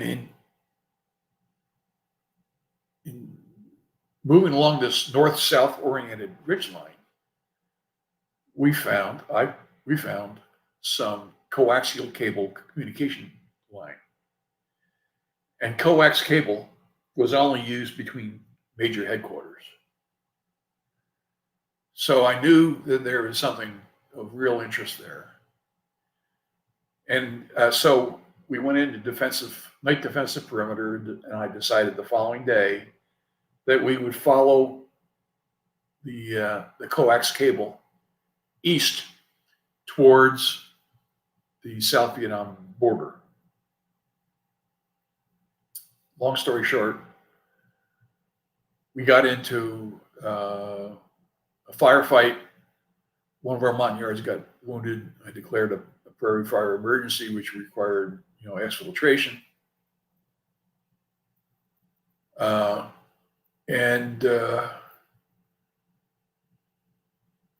Again, no exploitation, no follow-up. But I was very curious. I said I wanted to go back in there to follow that communication cable. They didn't send me back in. But they sent another team in, not to that same target area, but to another one that was possibly, a little further north, maybe, or south. I don't recall exactly. And I told the 1-0 of that team who was a brand new 1-0, who had just finished 1-0 course and only had one mission under his belt, and that was an in-country mission, a training mission, effectively. I said, don't land on a slash and burn. Whatever you do, don't land on a slash and burn, which is exactly what he did. He landed on a slash and burn. He lost an eye and a testicle. He lost a Montagnard. He lost another American. It was a real fiasco. But it turned out it was a hot area. Subsequently, I found out what was there. What was there was the B3 front, Corps headquarters, units under it, units that were in sanctuary there or passing into and out of South Vietnam. It was also happened to be that area you see there, base area 614. That's where it was. And also, there was at least one Binh Tram located there, a regimental support organization. The 7th Air Force didn't say, oh, this is base area 614. They didn't say that there was a Corps equivalent there. They didn't say there had been Tram there. There was actually a road leading from this base area into South Vietnam, a road. They didn't mention any of that shit, neither to me or to the other team that got shot up.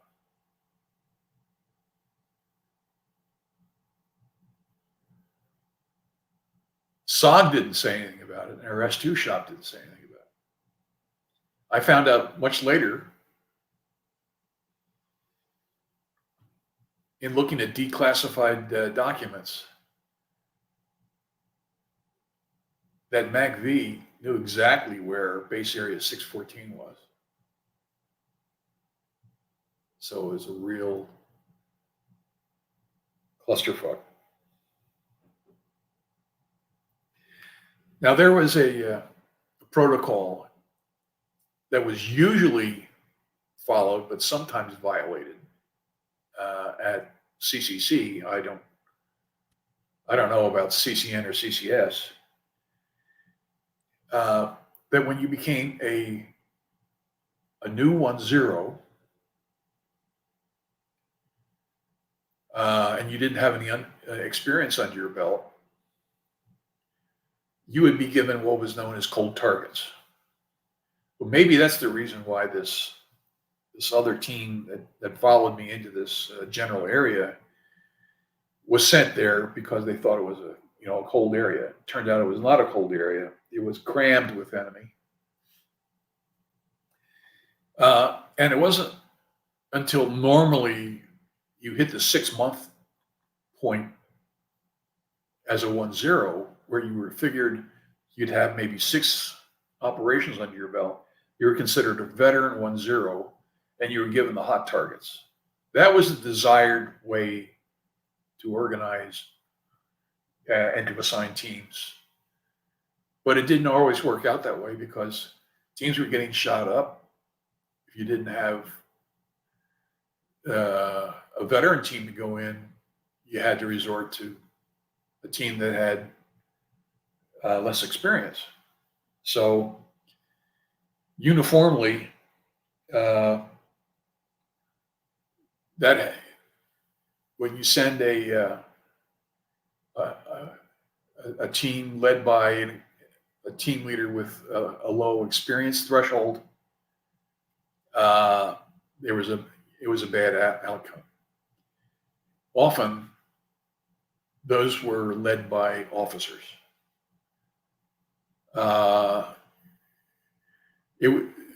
Team leadership was typically assigned based on merit. So if you had a lot of missions under your belt as like a 1-1, and you were a new, newly appointed as a 1-0, well, you could be given more challenging targets, but the truly hot targets were assigned to the really experienced 1-0s.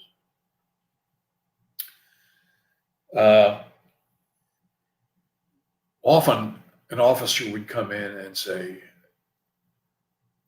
I'm an officer, I'm a first lieutenant, should be commanding platoons, or I'm a captain, I should be commanding companies. It's an insult for you to deny me leadership of a measly recon team. Give me a recon team because I know I can do it, et cetera, et cetera, et cetera. If you want to see the outcome of a team that was assigned a hot target that was beyond their capability, you can go online and type in RT Pennsylvania. The whole team was wiped out. And what the after action report did not disclose is the limited experience that the 1-0 had, who was a first lieutenant and a good guy, but he didn't have the depth knowledge of lessons learned in TTPs. He just didn't. So, for the next two slides, any questions? I believe they're just, for the most part, people are just shocked. And one Jason said it's amazing how y'all could go from triple canopy and then all of a sudden it's utterly wide open when you were mentioning the slash and burns. Much like the golf course AO. Go to the preceding slide, slide 4. Ready? Okay. And yeah, expand it. There you go. Good. So there was a question about depth of penetration. Mm-hmm. So an exploitation force was targeted against an enemy in that was outside the boundaries that we've been, limited to. That was Operation Tailwind. And I was selected for an operation. You see where the designation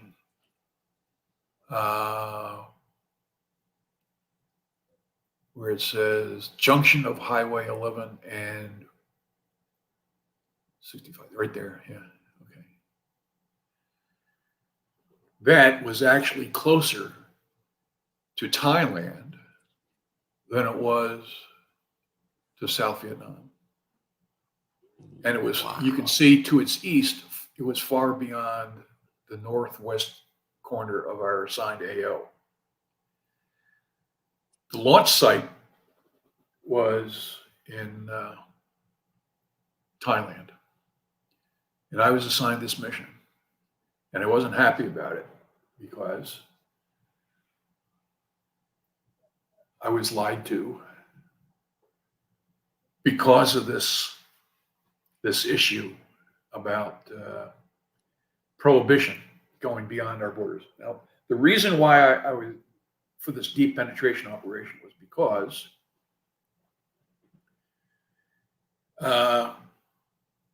preceding months,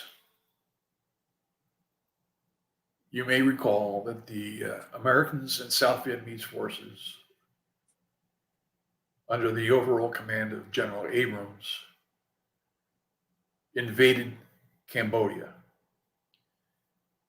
And the fruit of that was the eradication of enormous stockpiles of munitions and weapons and food, and basically ejecting the enemy from their base areas and causing them to flee.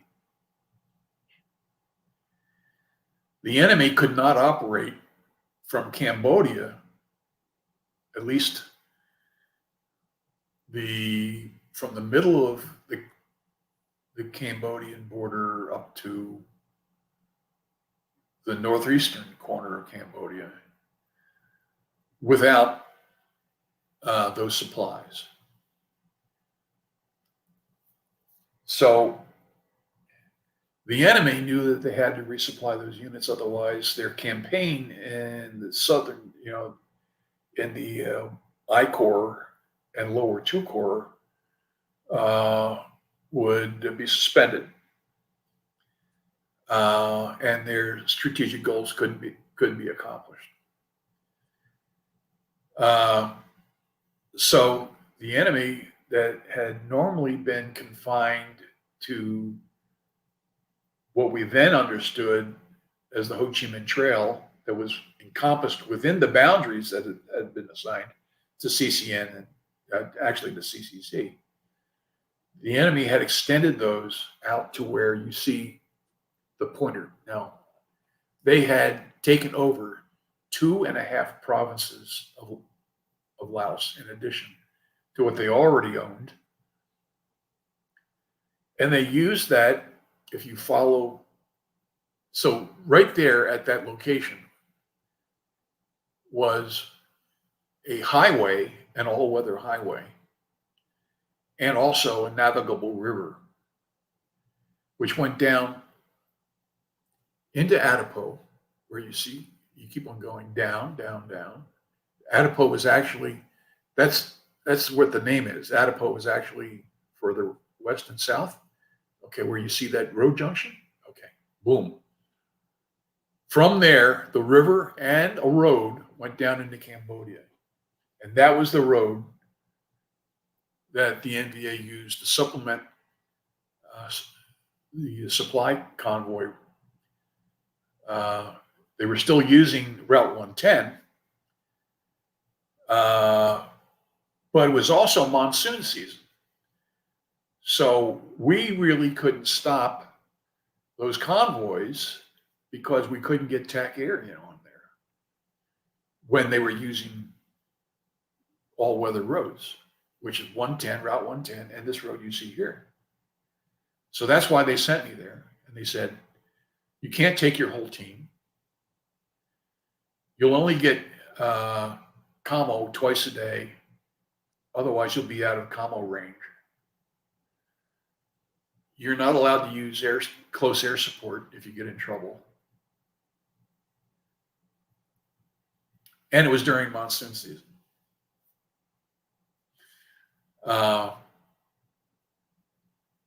So there was the usual, not only were logistics passing down this new road, but there was also a lot of enemy infantry units, combat units, so forth, passing down that road as well.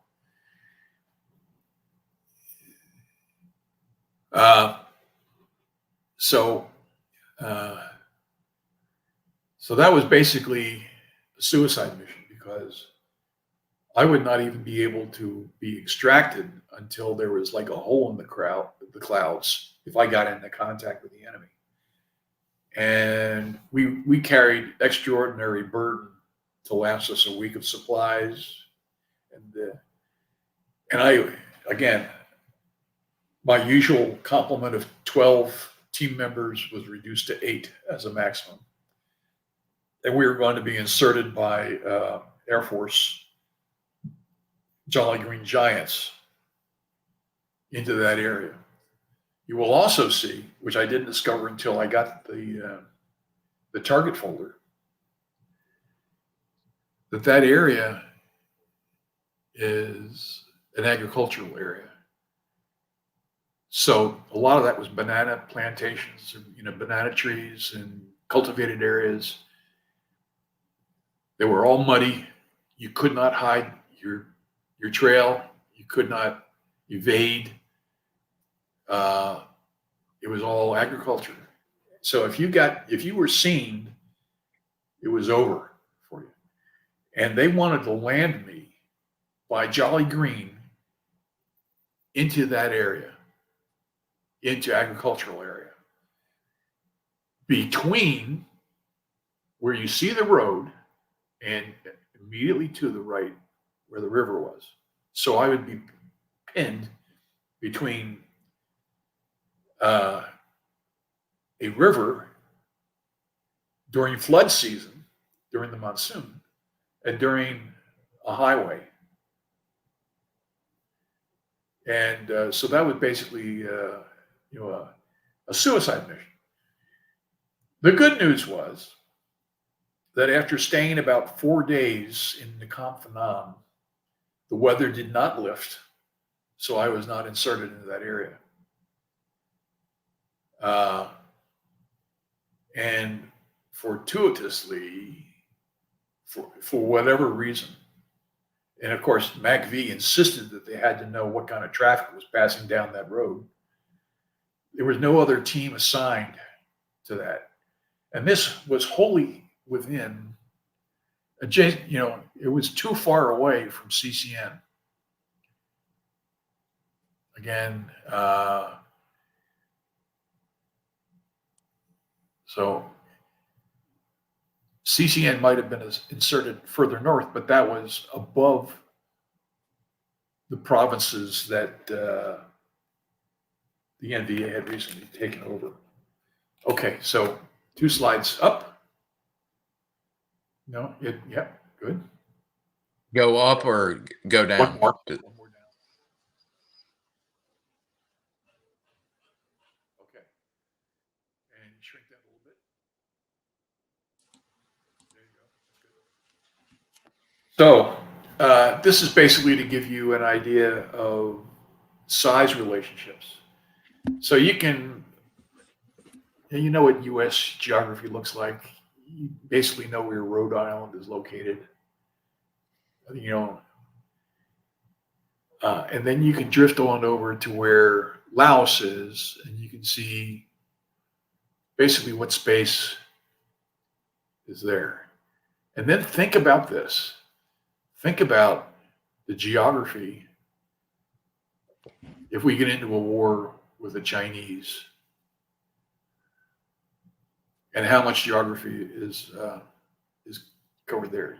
You're talking India, Nepal, Bangladesh, Burma, Laos, Vietnam, Cambodia, and those island chains. The Japanese will be under attack. They'll be defending their own territory. They're not available to supplement U.S. forces elsewhere in the Indo-Pacific region.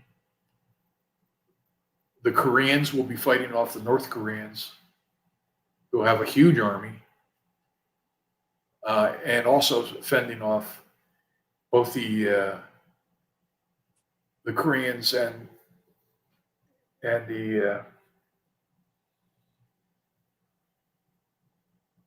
the Japanese will be fending off Russians and the Chinese and the North Koreans. I mean, Russia has claims for northern islands in the Japanese chain.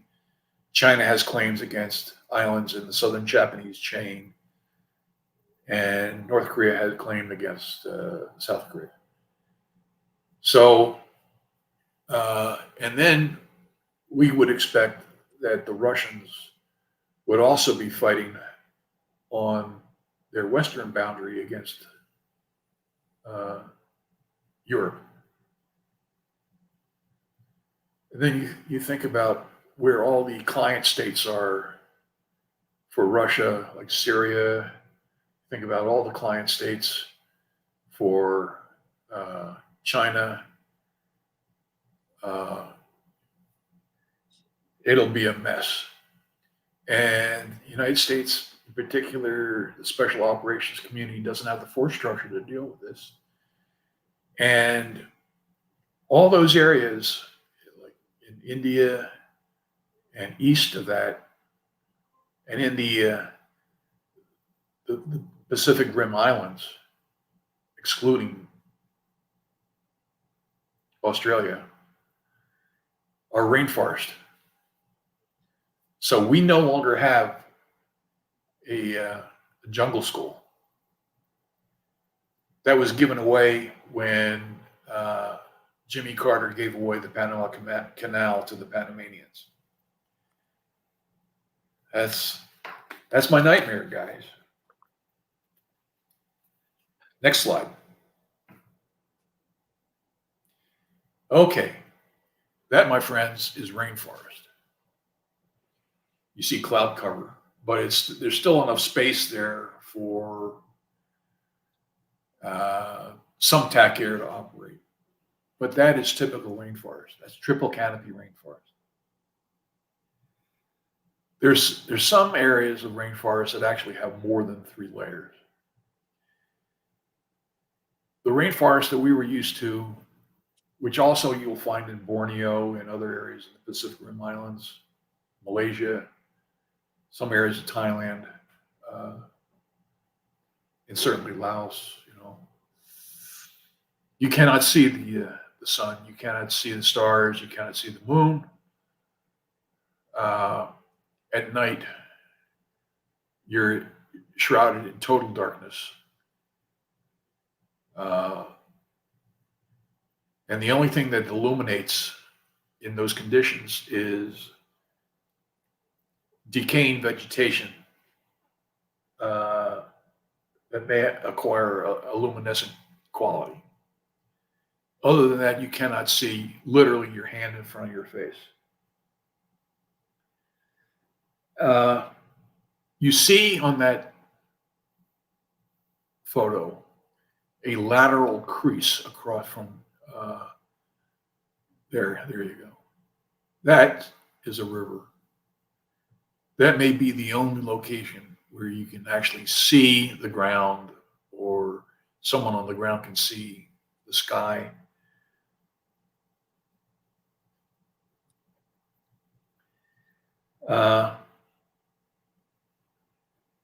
For air support, that cloud cover is what you might call marginal conditions.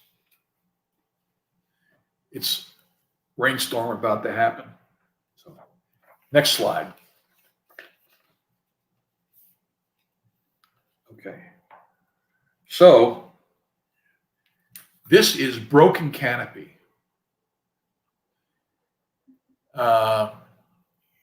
And it's on a hillside, although you can't tell because this is a 2-dimensional shot. But to get in here or to get out of here, you must resort to rappelling rope or to a ladder. Because if you were trying to descend and land on a slope like this, the helicopter blades would strike the ground.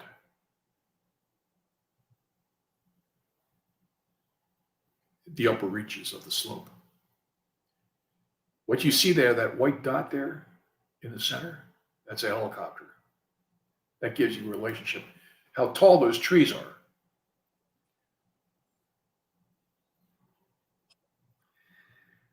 That was a UH-1D.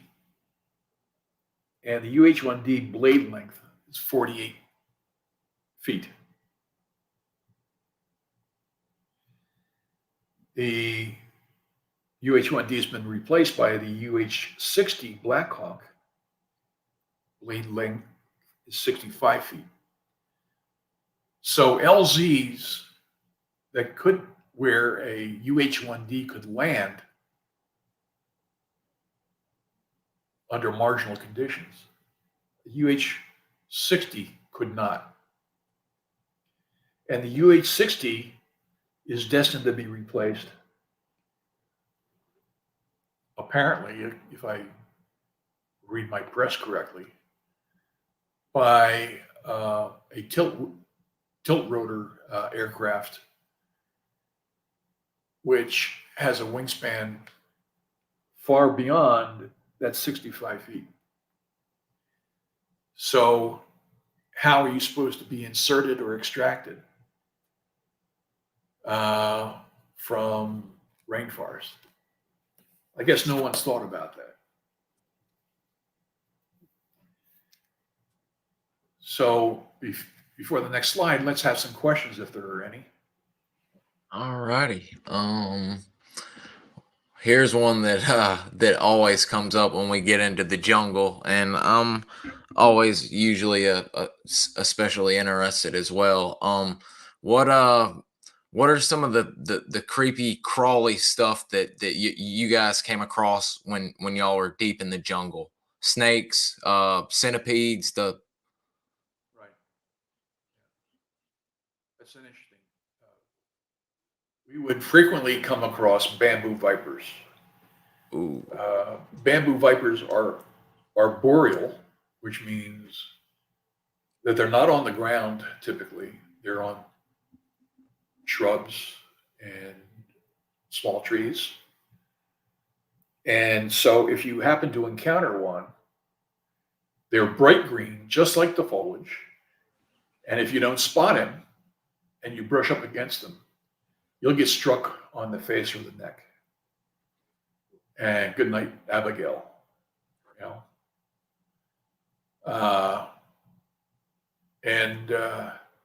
I never came across a cobra, but on one occasion, when we rose from a night defensive perimeter, I would typically lie on my back, and as the environment became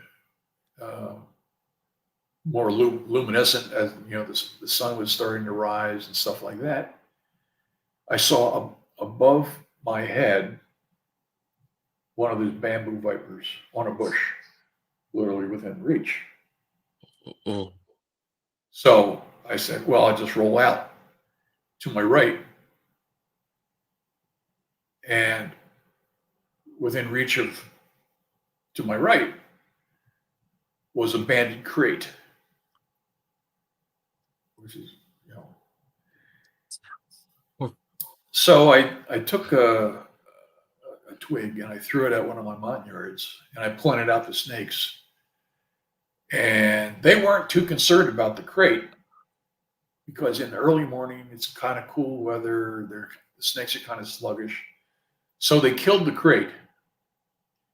But then to get the bamboo viper away from me, they started throwing twigs at it to get it to move, which could have resulted in the snake dropping down on me, but it didn't. So, I mean, we saw bamboo vipers probably every other mission. My gosh. Additionally, we occasionally saw centipedes, but those were typically avoidable if you didn't disturb any rotting wood or anything like that.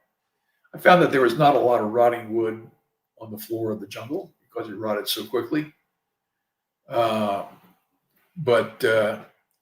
And there wasn't a lot of tree fall unless it came from a B-52 strike.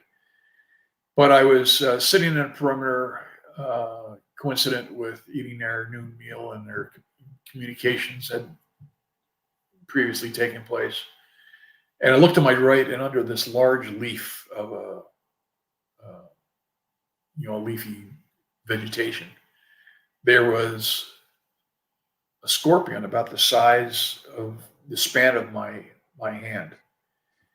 And the scorpion was completely translucent. You could see all of its internal organs and all that shit. Wow. And that was within arm's reach of where I was. So I pointed that out to my Montagnards, and they were in quite some alarm about it. They were actually more afraid of that scorpion than they were of the bamboo vipers. So that's my answer about creepy crawlies. I mean, sometimes we would move along, during movement, and we would have to bend down or even crawl beneath fallen bamboo. And sometimes that fallen bamboo would have ants crawling all over it, and they would spin down, spill down your neck and biting. Also, termite hills. They were termites took no prisoners, man. They had huge pinches on them. One night I was sleeping on a very steep slope next to a termite hill with and had to lay up with a tree, a small tree between my legs. Otherwise, I'd fall down the slope. We all had to do that, the entire team. So I lay back and on my ground cloth, and a termite crawled over to me and grabbed me by my ear. And I just grabbed him, twisted him off, and threw him away. I had my radio man, who was right next to me, this was his first mission. And the yards were really, this is one of the guys that the yards really didn't have high expectations of, and they mocked him. And one of these termites bit him on a finger. And he flailed about, trying to beat this termite off of his finger against trees and bamboo, creating a ruckus. And I basically had to grab the guy and say, "What the fuck?" He said, "The termite on my little finger." I said, I grabbed it, I pulled it off of him. I said, "That's all you got to do." But were y'all? I know some of every once in a while the CCN guys. I don't know if it was up north in the different AO, but one of the other question was, what about any apes or monkeys? Were they in the CCC AO as well? Yes. And occasionally we would hear them, which would cause some alarm. So if you were in a perimeter for either communications or for your midday meal, and you heard a disturbance, you would automatically freeze, and you get a surge of adrenaline. And that wouldn't stop until you saw that it was a monkey or some other animal, or it was a false alarm. You were basically like a deer in the woods.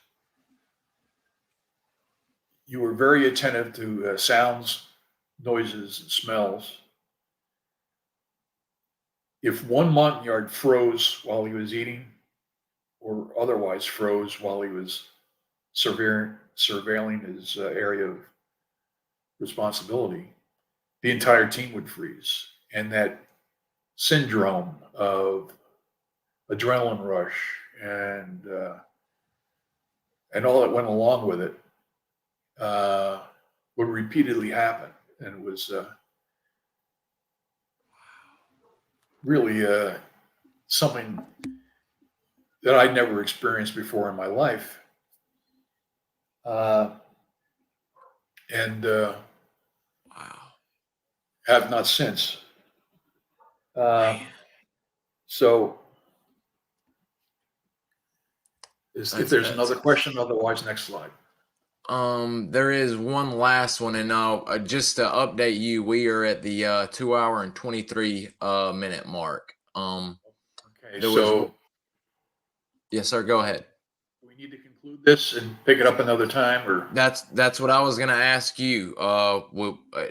We've always got part twos, or if you if you had a slide you wanted to finish, or if you'd like to conclude until another time.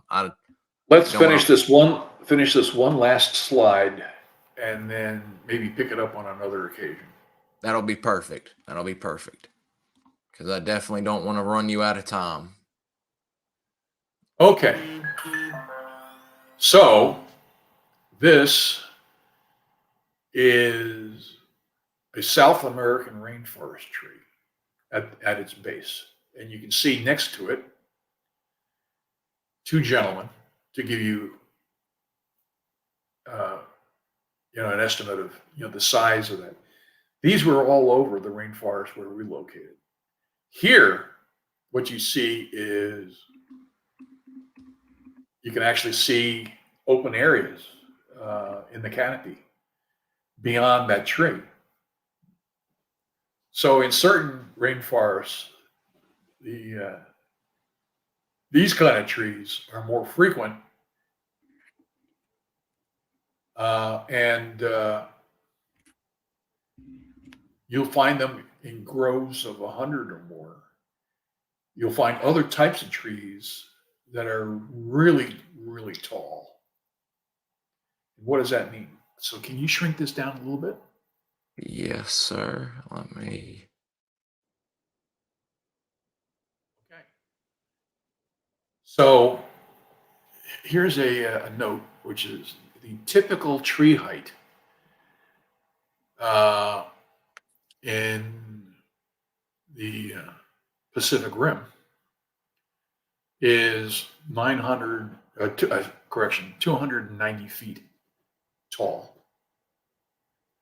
And the tallest tropical tree in the world discovered thus far is 330 feet, and that's in Borneo. What's interesting about this is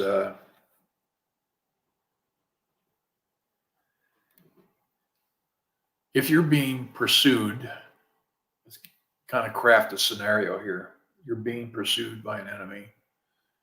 You've got all these trees around you, triple canopy, 290 feet tall.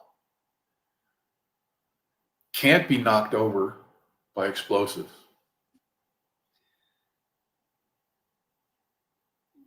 You got wounded. You're carrying your wounded and you're exhausted. You can't move any further. So what do? How do you get out of this situation? There is a way to do that.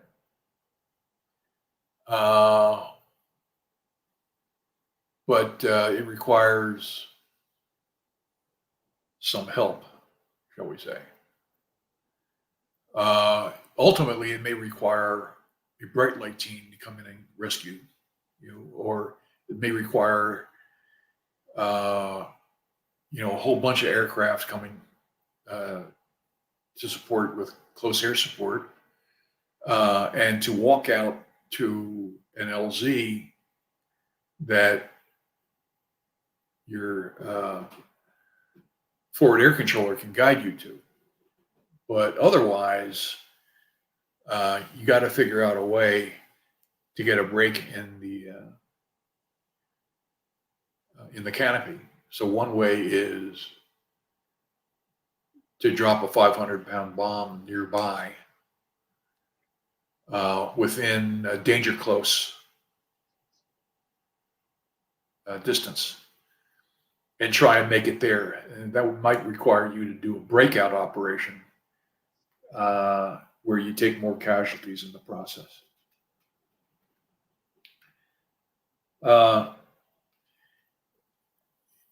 You can't be extracted from an area that has trees like this, trees of this size, because average height, 290 feet, length of a rappelling rope is 120 feet.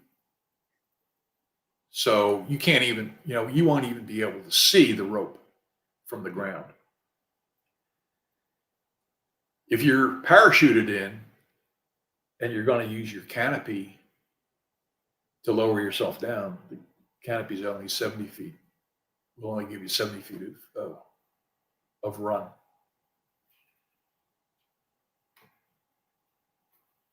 So if you get caught in this kind of situation, That's why we have 5 medals of honor kind of a thing at CCC. You know, you fight or die. Sometimes you do both. Oh my God. So we can, you can decide, you and I, on a later date to pick this up, because we're only on slide 9. Yes, sir. I was about to say the people don't even know what's left in store. We haven't even gotten into ambushes and troop movements. I mean, this is literally Yeah, I've got tip of the 33 iceberg. slides, 33 slides entire, and we've only hit 9.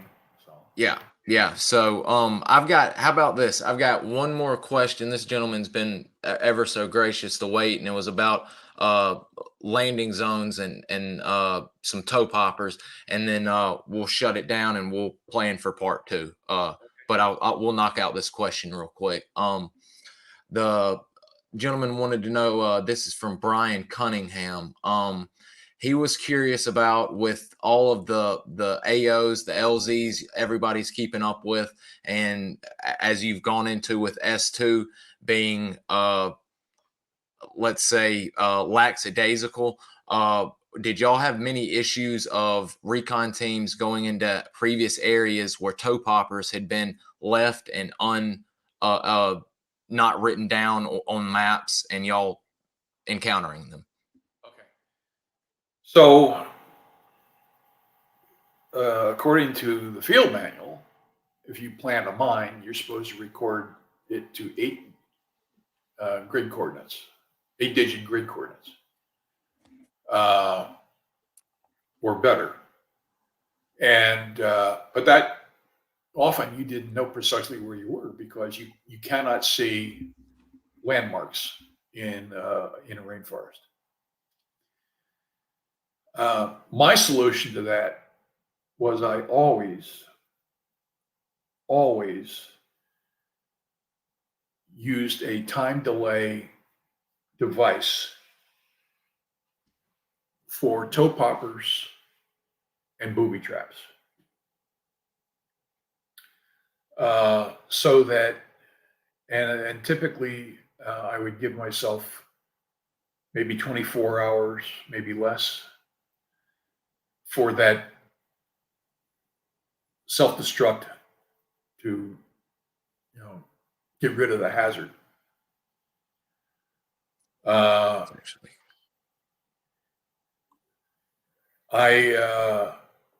don't believe I ever saw a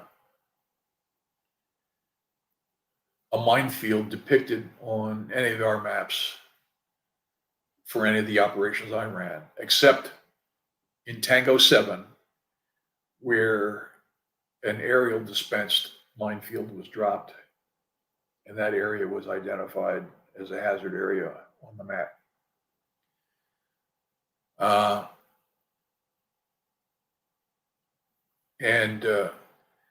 But prior to my arrival at CCC, a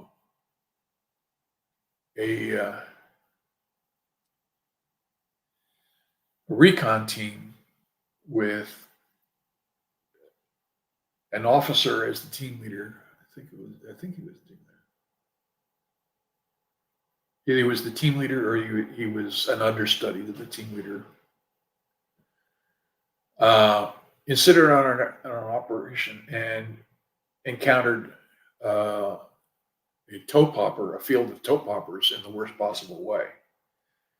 Montagnard stepped on one and blew his foot off. So they picked up the guy, and then another Montagnard replaced the point man, and he stepped on the toe popper. Wow. So they were caught in the middle of and they were, being tracked by an enemy tracker team. And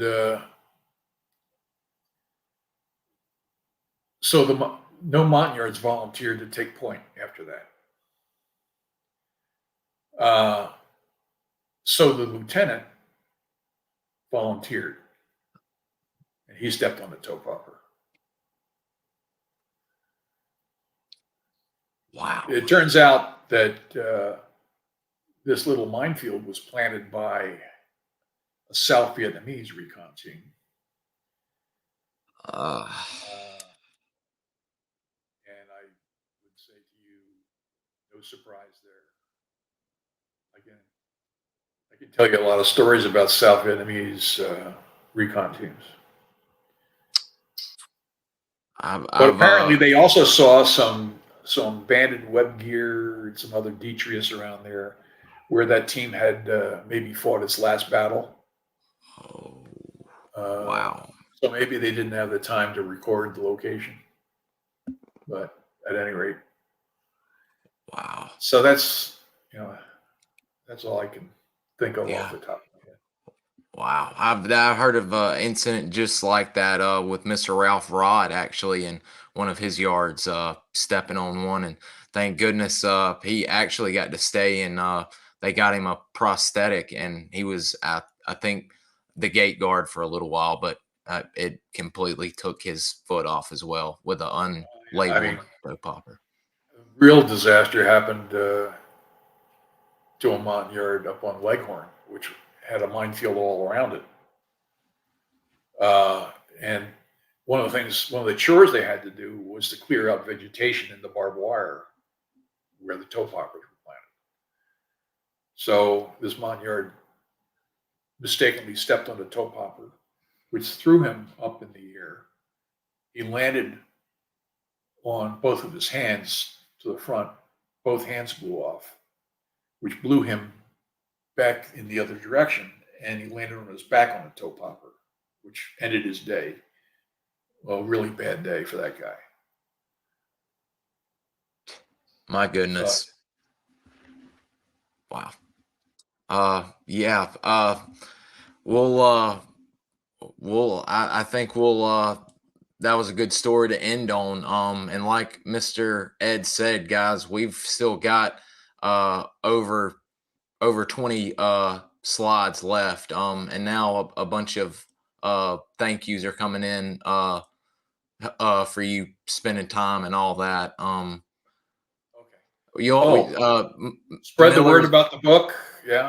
Yeah, Miller's Marauders. We're going to be doing a part 2, and I'll make sure that question is covered in part 2. And as a matter of fact, we haven't even gotten to that aspect of the presentation, so I'll make sure that gets in on the next one. I'm writing that down now. And yes, there is a link to Ed's book in the chat.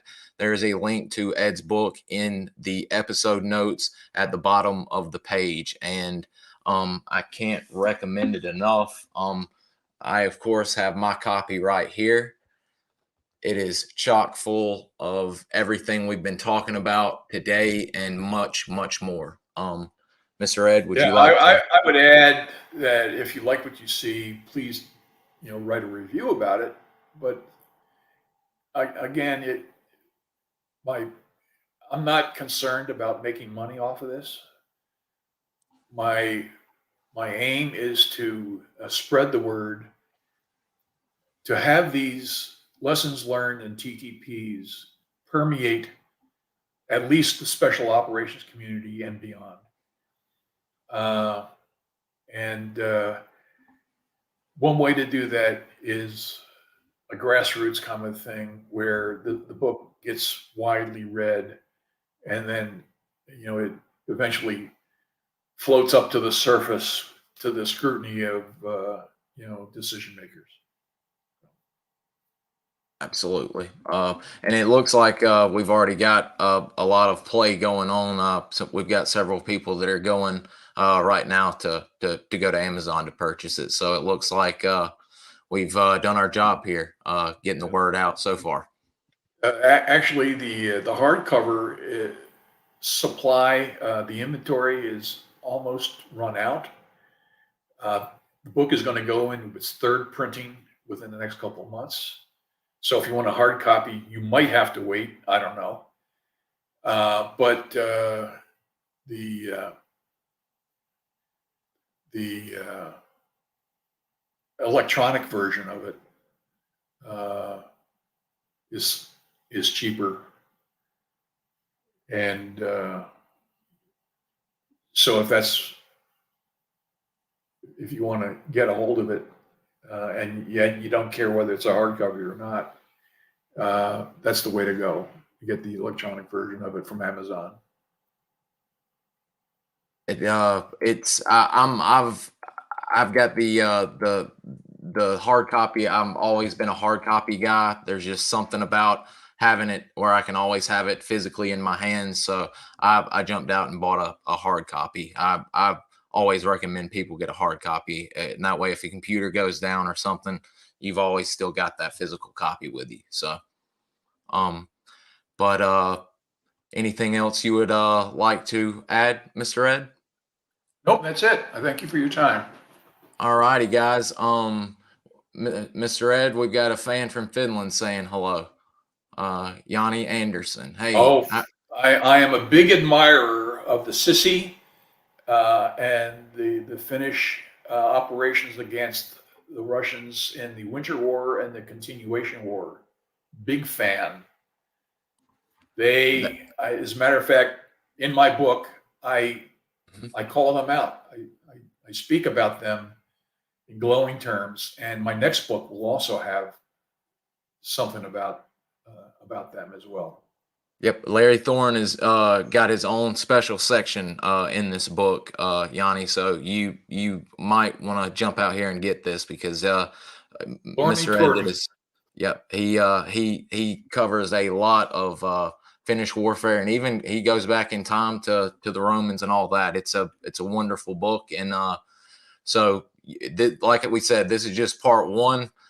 We've got 20 or so more slides, and I'll keep y'all updated on when we're planning part two, but it will, I'm sure, be here pretty soon. So just stick around, stay tuned, and keep your ears open, and everyone be safe and have a great start to y'all's week. Me and Colonel Wolcoff will be in touch with y'all here soon. So see y'all later. Thanks for watching. Okay, but give me a call after you close down.